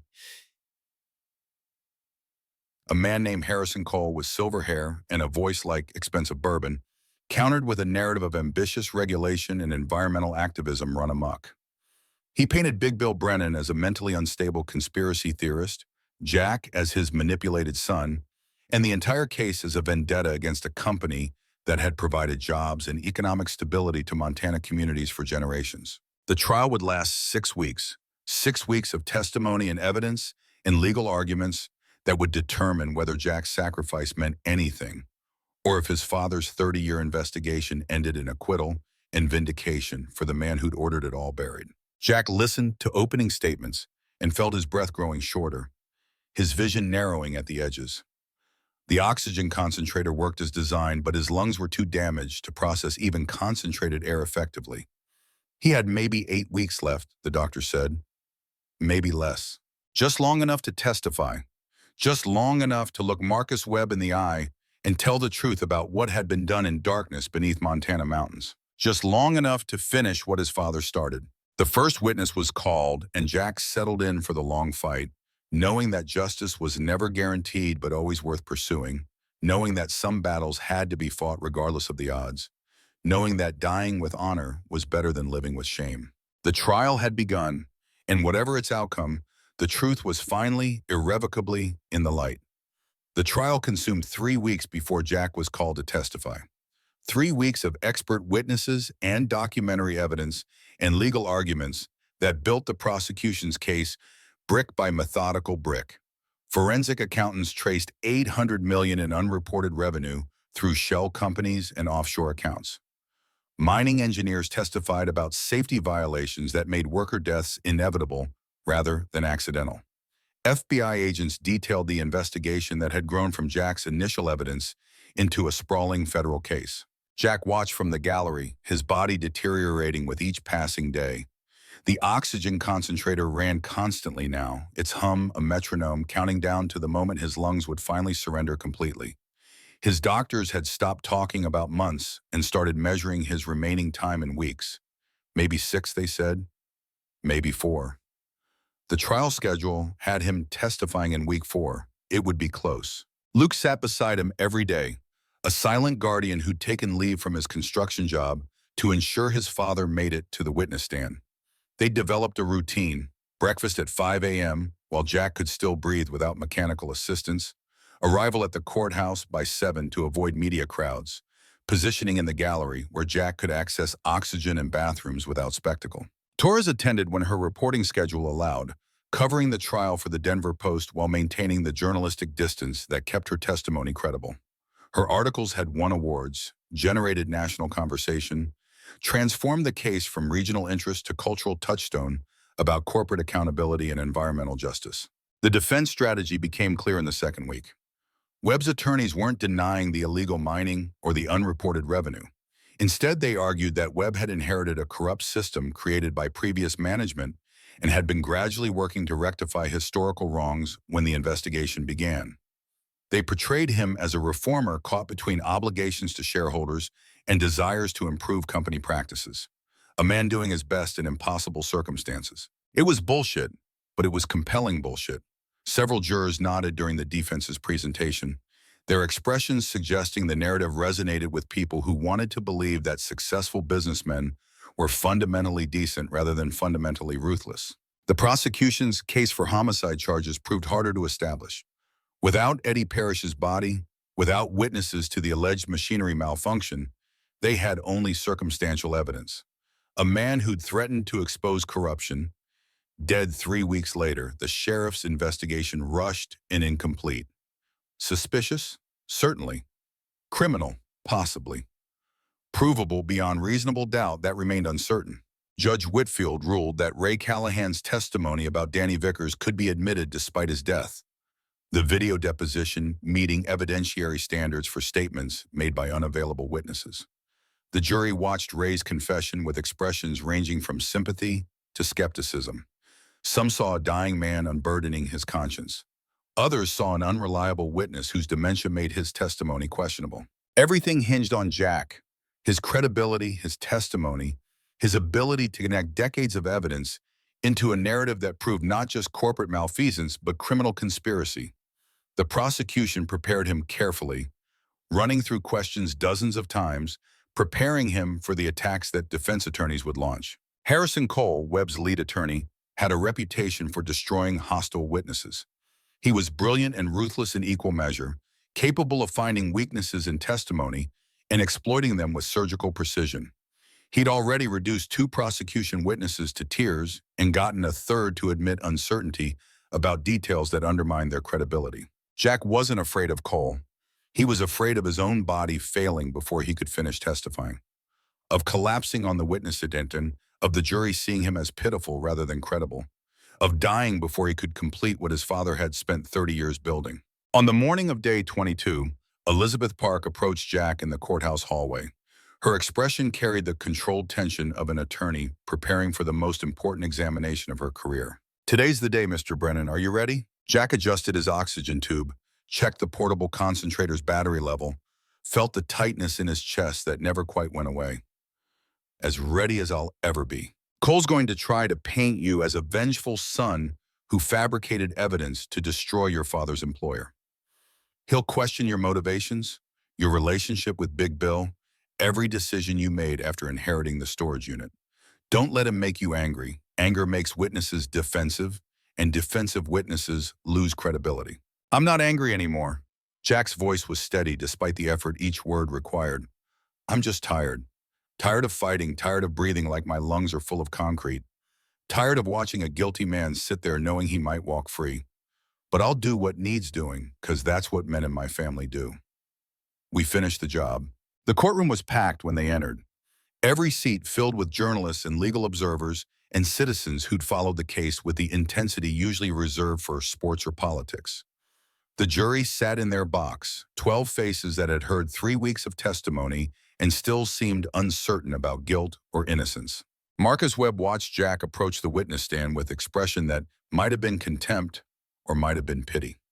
The man who'd built an empire on stolen minerals and covered up murders sat in his expensive suit and Italian shoes, looking every inch the successful executive rather than the defendant facing decades in federal prison. Jack was sworn in, his hand on a Bible he wasn't sure he believed in anymore, promising to tell the truth in a system he wasn't certain could recognize it. He settled into the witness chair, oxygen concentrator beside him, tubes running to his nose like lifelines connecting him to the few remaining minutes of functional existence. Elizabeth Park began gently, establishing Jack's background and relationship with his father. Simple questions with straightforward answers, building comfort before moving to more complex territory. "Mr. Brennan, when did you first learn about your father's investigation into Sentinel Resource Group?" "The morning I opened his storage unit, 3 days after his funeral, I found 47 cassette tapes, hundreds of photographs, geological surveys, and financial documents that proved the company had been illegally mining rare earth elements for decades." "And what did you do with that evidence?" "I listened to the tapes, reviewed the documents, realized my father had spent 30 years building a case he never had the courage to pursue, and I decided to finish what he started." Park walked him through the discovery process methodically. The video confession Big Bill had left, the geological surveys showing 800 million in unreported mineral extraction, the shipping manifest that proved systematic fraud. Each piece of evidence was presented to the jury, its significance explained, its authenticity established. Then Park moved to the mine descent, to the recovery of Daniel Vickers' remains, to the notebook found in the boy's skeletal hand. "Can you read for the jury what Danny Vickers wrote in his final hours?" Jack opened the evidence folder, found the transcription of entries written in fading pen by a 20-year-old who knew he was dying. His voice caught on the first line, but he forced himself to continue. "Hour 7, I'm getting cold. Bill gave me his jacket, but it doesn't help. I asked him to tell my dad, I'm sorry. Sorry I couldn't be brave enough to fight them. Sorry I couldn't stay alive long enough to make this right." The courtroom was absolutely silent. One juror, a woman in her 50s, wiped tears. Another, a man who'd worked construction and probably knew people who'd died in industrial accidents, stared at Webb with undisguised contempt.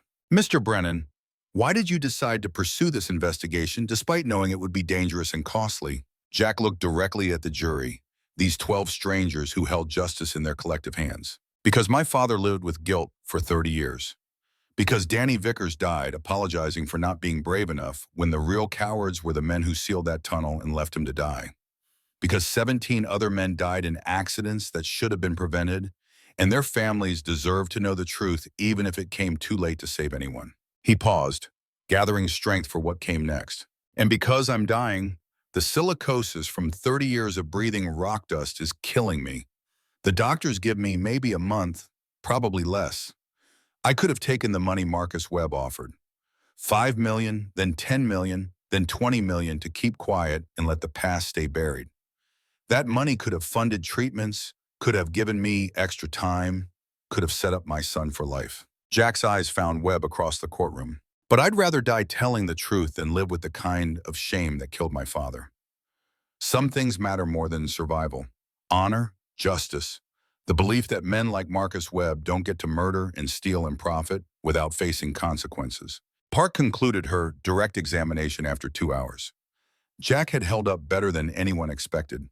His testimony clear and damning, his credibility intact despite the oxygen tubes and visible illness. The jury seemed moved, engaged, ready to believe that this dying man had no reason to lie. Then Harrison Cole stood for cross-examination, and the room's temperature seemed to drop 10 degrees. Mr. Brennan, you've presented yourself as a man seeking justice for your father and for Danny Vickers. But isn't it true that you also stand to profit significantly if Sentinel is found guilty? Jack frowned. I don't understand the question. Civil lawsuits, Mr. Brennan.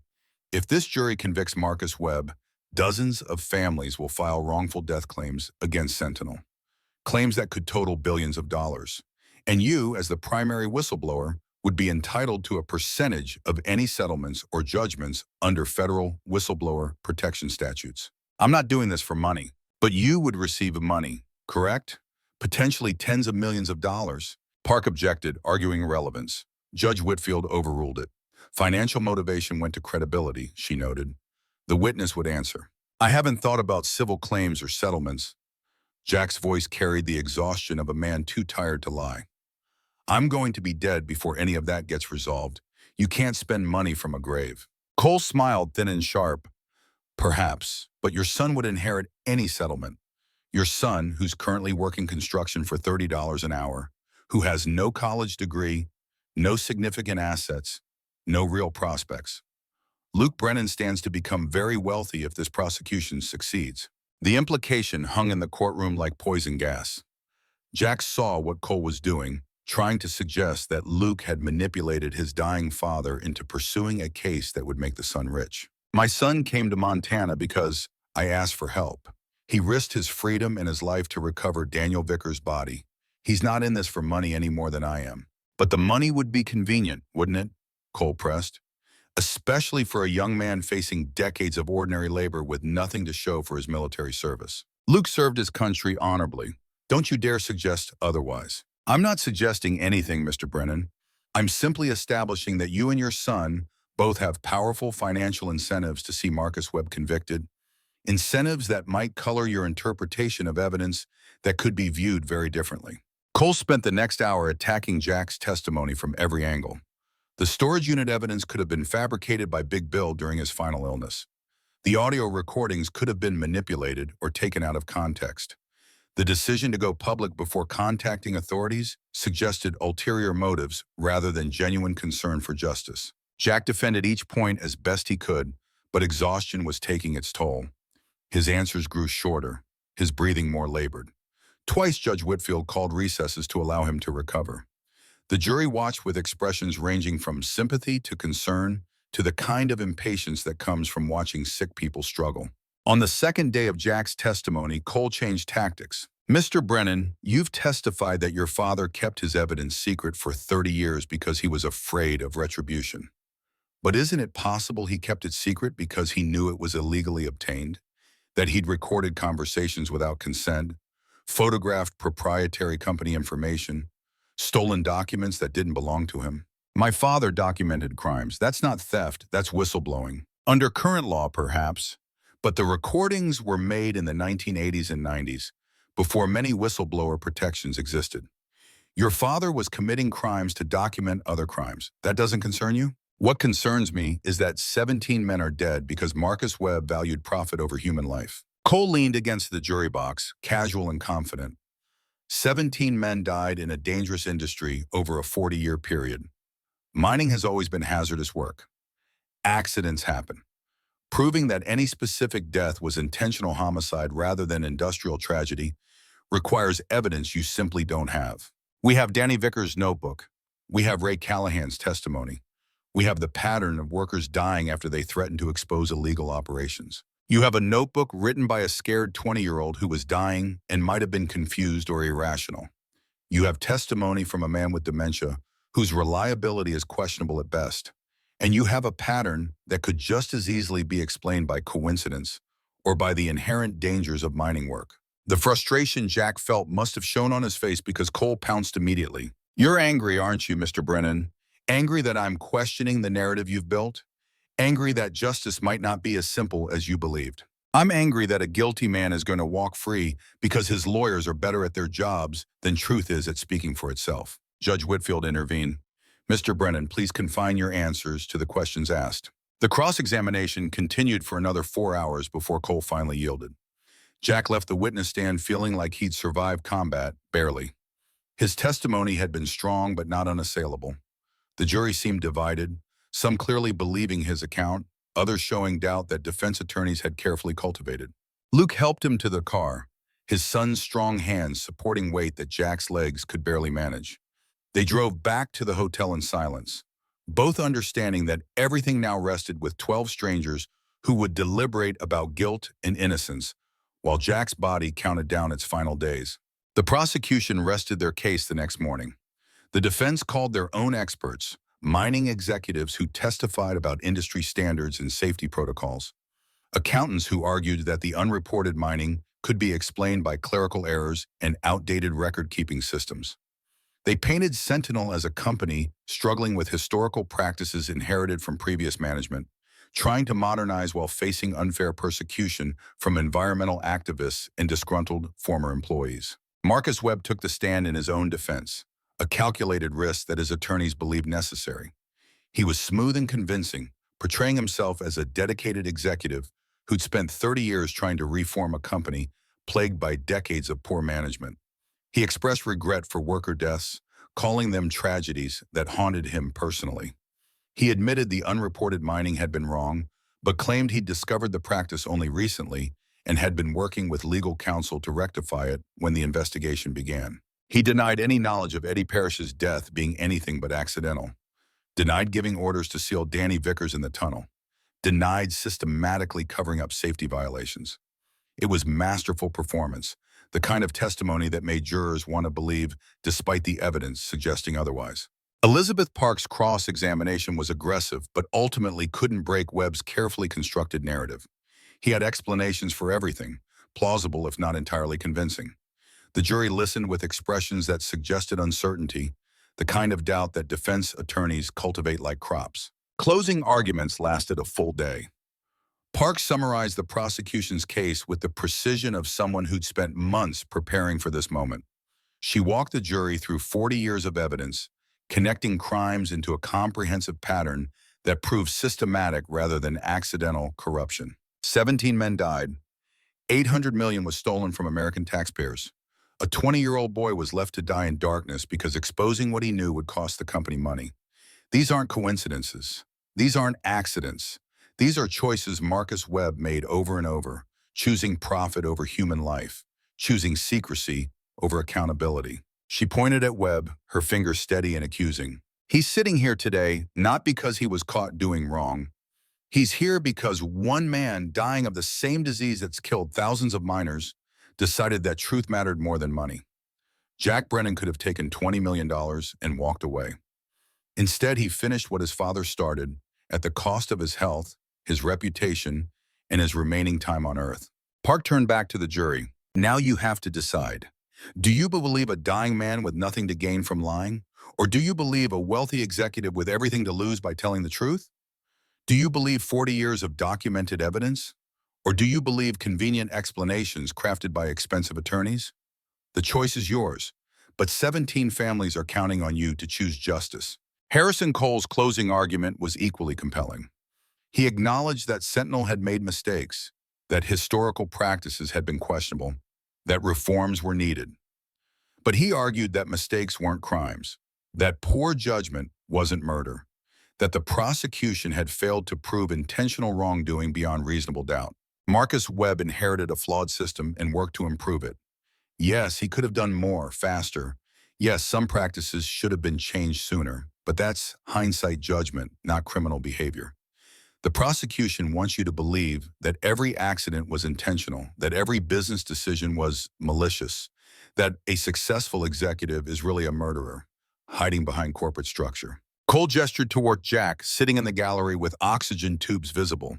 They brought you a dying man and asked you to believe his interpretation of events that happened before he was involved. They showed you evidence collected through questionable means by a father who might have been mentally unstable in his final years. They presented speculation and called it proof, presented coincidence and called it pattern. He returned his attention to the jury. Your job isn't to punish someone because you want justice for tragic accidents. Your job is to determine if the prosecution proved their case beyond reasonable doubt. And with respect to my colleagues' passionate arguments, I don't believe they've met that burden. Marcus Webb is not guilty of the crimes he's been charged with. The evidence doesn't support conviction, and I trust you'll recognize that when you deliberate. The jury received their instructions from Judge Whitfield and retired to deliberate at 2 p.m. on a Friday afternoon. Jack returned to his hotel room and waited, Luke beside him, both of them understanding that the verdict might come in hours or days or weeks. Jack's body was failing rapidly now. The doctors had been clear that stress was accelerating his decline, that he should be in hospice care rather than a hotel room waiting for a verdict. But hospice meant giving up, meant accepting that his work was done. Jack couldn't do that until he knew if 17 dead men would receive justice or if Marcus Webb would walk free to continue the empire built on their graves. The weekend passed without word. Then Monday, Tuesday. Jack slept fitfully, waking to check his phone for messages from the prosecutor's office. Luke brought food that Jack couldn't eat, tried to encourage rest that wouldn't come. On Wednesday morning, 5 days after deliberations began, Jack's phone rang. Elizabeth Park's voice carried cautious optimism. The jury's reached a verdict. Judge Whitfield will read it at 2 p.m. today. You should be there. Jack and Luke arrived at the courthouse an hour early, finding media presence that had somehow intensified despite the waiting period. Camera crews and reporters packed the halls, everyone sensing that the moment of resolution was finally at hand. The courtroom filled quickly, every seat taken, standing room crowded with observers who'd followed the trial with invested interest. Marcus Webb entered with his attorneys, his expression carefully neutral, showing nothing of the tension he must have felt. Judge Whitfield took the bench precisely at 2 p.m., her demeanor suggesting she'd supervised too many verdict readings to be nervous, but never so many that they became routine. Has the jury reached a verdict? The jury foreman, a man in his 60s who'd worked as an accountant before retirement, stood with paper that trembled slightly in his hands. We have, Your Honor. The clerk retrieved the verdict form and handed it to Judge Whitfield. She reviewed it without expression, then returned it to the clerk for reading. In the matter of United States versus Marcus Webb, on the count of conspiracy to defraud the United States, how do you find the defendant? Guilty. Jack felt something release in his chest, not breath, but something deeper. The first count proven, the first acknowledgement that the jury believed the evidence over expensive explanations. The clerk continued through 37 counts. Guilty of fraud, guilty of theft of mineral rights, guilty of obstruction of justice, guilty on every count related to financial crimes and cover-ups. Then they reached the homicide charges, the counts where the evidence was circumstantial, where reasonable doubt had the most room to breathe. On the count of criminally negligent homicide in the death of Daniel Vickers, how do you find the defendant? Jack stopped breathing. Guilty. The courtroom erupted, reporters rushing for doors to file stories, observers reacting with gasps and exclamations, Webb's attorneys immediately beginning to argue for polling the jury. Judge Whitfield's gavel cracked like thunder, restoring order through sheer force of will. The clerk continued. Guilty of criminally negligent homicide in the death of Eddie Parrish. Guilty on 7 counts related to worker deaths that investigation had proven were foreseeable and preventable. Not guilty on 6 counts where the evidence couldn't establish direct causation. But the core counts held. The jury had convicted Marcus Webb of murder. Judge Whitfield remanded Webb to federal custody pending sentencing. His attorneys objected, arguing that his cooperation during trial and lack of flight risk warranted continued bail. She denied the motion with prejudice. Mr. Webb, you've been convicted of crimes that resulted in the deaths of multiple men. You'll remain in custody until sentencing, at which time this court will determine appropriate punishment for actions that can only be described as reprehensible. Webb was led away in handcuffs, his confident demeanor finally cracking to reveal fear and rage in equal measure.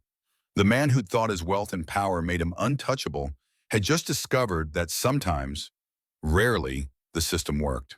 Jack sat in the courtroom gallery, tears running down his face, oxygen concentrator humming beside him. Luke's arm around his shoulders was the only thing keeping him upright. Torres appeared from somewhere in the crowd, her own eyes wet with emotion she probably shouldn't display as a journalist, but couldn't quite contain. "We won." Her voice cracked on the words. "Dad, we actually won." 17 families got acknowledgement. Jack could barely speak around the tightness in his chest. Danny Vickers got justice 38 years late. That's not winning, that's just finally stopping the losing. Elizabeth Park found them in the hallway outside the courtroom. Her professional composure had cracked to reveal exhaustion and relief. Sentencing is scheduled for 6 weeks from today. The guidelines suggest Webb will receive somewhere between 40 and 60 years. At his age, that's effectively a life sentence. 6 weeks. Jack didn't say what everyone was thinking. He probably wouldn't live 6 weeks. Wouldn't live to see the final chapter of the story his father had spent 30 years writing. Park seemed to understand. "If you want to submit a victim impact statement to be read at sentencing, I can arrange that. Your testimony was instrumental in this conviction. Judge Whitfield will want to hear from you or your family before determining sentence." "I'll write something." Jack knew he'd never finish it. Knew his remaining energy was measured in days rather than weeks, but the gesture mattered. The attempt to provide final words that would echo in the courtroom after his voice had gone silent. The media coverage that night was overwhelming. Every major outlet led with the verdict, talking heads debating its significance and implications. Some celebrated it as proof that corporate criminals could face accountability. Others warned about chilling effects on business and the danger of criminalizing judgment errors in complex industries. Jack watched from his hotel bed, too exhausted to feel triumphant. The verdict was important, necessary, but it didn't bring back the dead. Didn't restore the years Big Bill had lost to guilt. Didn't give Jack the time with Luke that estrangement had stolen. His son sat beside the bed, presence more comforting than any words could be. "You did it, Dad. You kept your promise to Grandpa. You brought Danny home and made sure everyone knew the truth." Jack wanted to respond, but his lungs had finally given up even the pretense of function. The oxygen concentrator ran at maximum output, but his blood oxygen levels continued dropping. Luke called the paramedics, called the doctors, but everyone knew this was the end that had been coming since the moment Jack decided to finish his father's work. The ambulance took him to Denver General, where doctors confirmed what his body had been telling him for weeks. Complete respiratory failure, systemic organ shutdown, hours rather than days remaining. They could put him on a ventilator, extend his time artificially, but the quality of that time would be non-existent. Jack chose comfort over extension. They gave him morphine for the pain, oxygen for the drowning sensation, and privacy for the final conversations that dying men need to have. Luke stayed through the night, holding his father's hand, talking about memories and regrets and the future he'd have to face without either parent. Jack wanted to apologize for the 3 years of estrangement, for the example of workaholism that had driven them apart, for dying before they'd truly reconciled. But the words wouldn't come, stolen by lungs that had forgotten how to process air into speech. Torres visited near midnight, bringing news that the Denver Post had nominated their coverage for a Pulitzer. She thanked Jack for trusting her with the story, for believing that journalism could still matter in a world that increasingly dismissed truth as perspective. Agent Sarah Chen came at 2 a.m. off duty but unable to stay away. She told Jack that the FBI was expanding their investigation based on evidence from the trial, that Sentinel wasn't the only mining company with questionable practices, that the case he'd helped build was inspiring prosecutions across the industry. As dawn broke over Denver, painting the hospital window in shades of gold and crimson, Jack felt his father's presence like a hand on his shoulder. Big Bill Brennan, foreman and coward and whistleblower and man, there in the room where his son was dying from the same industry that had defined 3 generations of their family. Jack couldn't speak, but he thought the words clearly enough that perhaps they traveled wherever thoughts went when breath no longer carried them. "I finished it, Dad. I kept my promise. Danny Vickers got justice, and Marcus Webb got convicted, and the truth is finally in the light where everyone can see it." The morphine made time strange, stretched seconds into hours or compressed hours into heartbeats. Jack was aware of Luke beside him, aware of nurses checking vitals that continued declining, aware that his body was shutting down system by system in the orderly way that dying happens when medicine provides comfort rather than fighting the inevitable. His last conscious thought was about Claire, his wife who died bringing him dinner to a mine that demanded more than any job should ask. About whether there was anything after death or if this was simply the end of consciousness and the beginning of nothing. The mountains would remember, he thought. The stone that had defined and destroyed his family would outlast all of them, would hold the secrets that men had tried to bury, would stand as silent witness to the truth that Jack Brennan had spent his final months exposing. He died at 6:47 a.m. on a Thursday morning in March, with his son holding his hand and snow falling outside the window, like the world offering benediction. 58 years old, 9 months after opening his father's storage unit, 3 days after seeing Marcus Webb convicted of crimes that had taken 17 lives. The news of his death made national headlines. Obituaries praised his courage and determination. Editorial writers used his story to advocate for whistleblower protections and corporate accountability reform. Politicians who'd never met him invoked his name in speeches about justice and the common man standing up to powerful interests. Jack Brennan was buried in Copper Ridge Cemetery, not far from his father's grave and his wife's stone. The funeral drew hundreds, people from the mining community and journalists who'd covered the trial and families of the 17 workers whose deaths had been acknowledged, if not avenged. Sheriff Vickers, attended from federal custody, granted permission to pay respects to a man who'd exposed his complicity, but also understood the impossible choices people faced when corruption was systematic rather than individual. Luke Brennan delivered the eulogy, his voice steady despite the grief that threatened to overwhelm him. My father was an ordinary man who inherited an extraordinary burden. He could have taken the easy path, accepted the money, lived his remaining time in comfort rather than conflict. Instead, he chose honor over survival, chose to finish what his grandfather started even though it cost him everything. Luke looked at the flag-draped coffin. He taught me that some battles have to be fought regardless of the odds, that dying with integrity is better than living with shame, that one person can make a difference if they're willing to pay the price. I'll miss him every day for the rest of my life, but I'm proud to be his son, proud to have fought beside him, proud to carry forward the legacy he and his father built. 3 months after Jack's death, Marcus Webb was sentenced to 55 years in federal prison with no possibility of parole. Judge Whitfield delivered a scathing condemnation during sentencing. You presided over an empire built on theft and maintained through murder. You valued profit over human life so completely that 17 men died because acknowledging their safety concerns would have cost money. The sentence I impose today ensures you'll spend the rest of your life contemplating the consequences of your choices. Sheriff Tom Vickers received his sentence the same day in the same courthouse.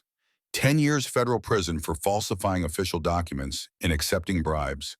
But the judge granted consideration for his cooperation with investigators.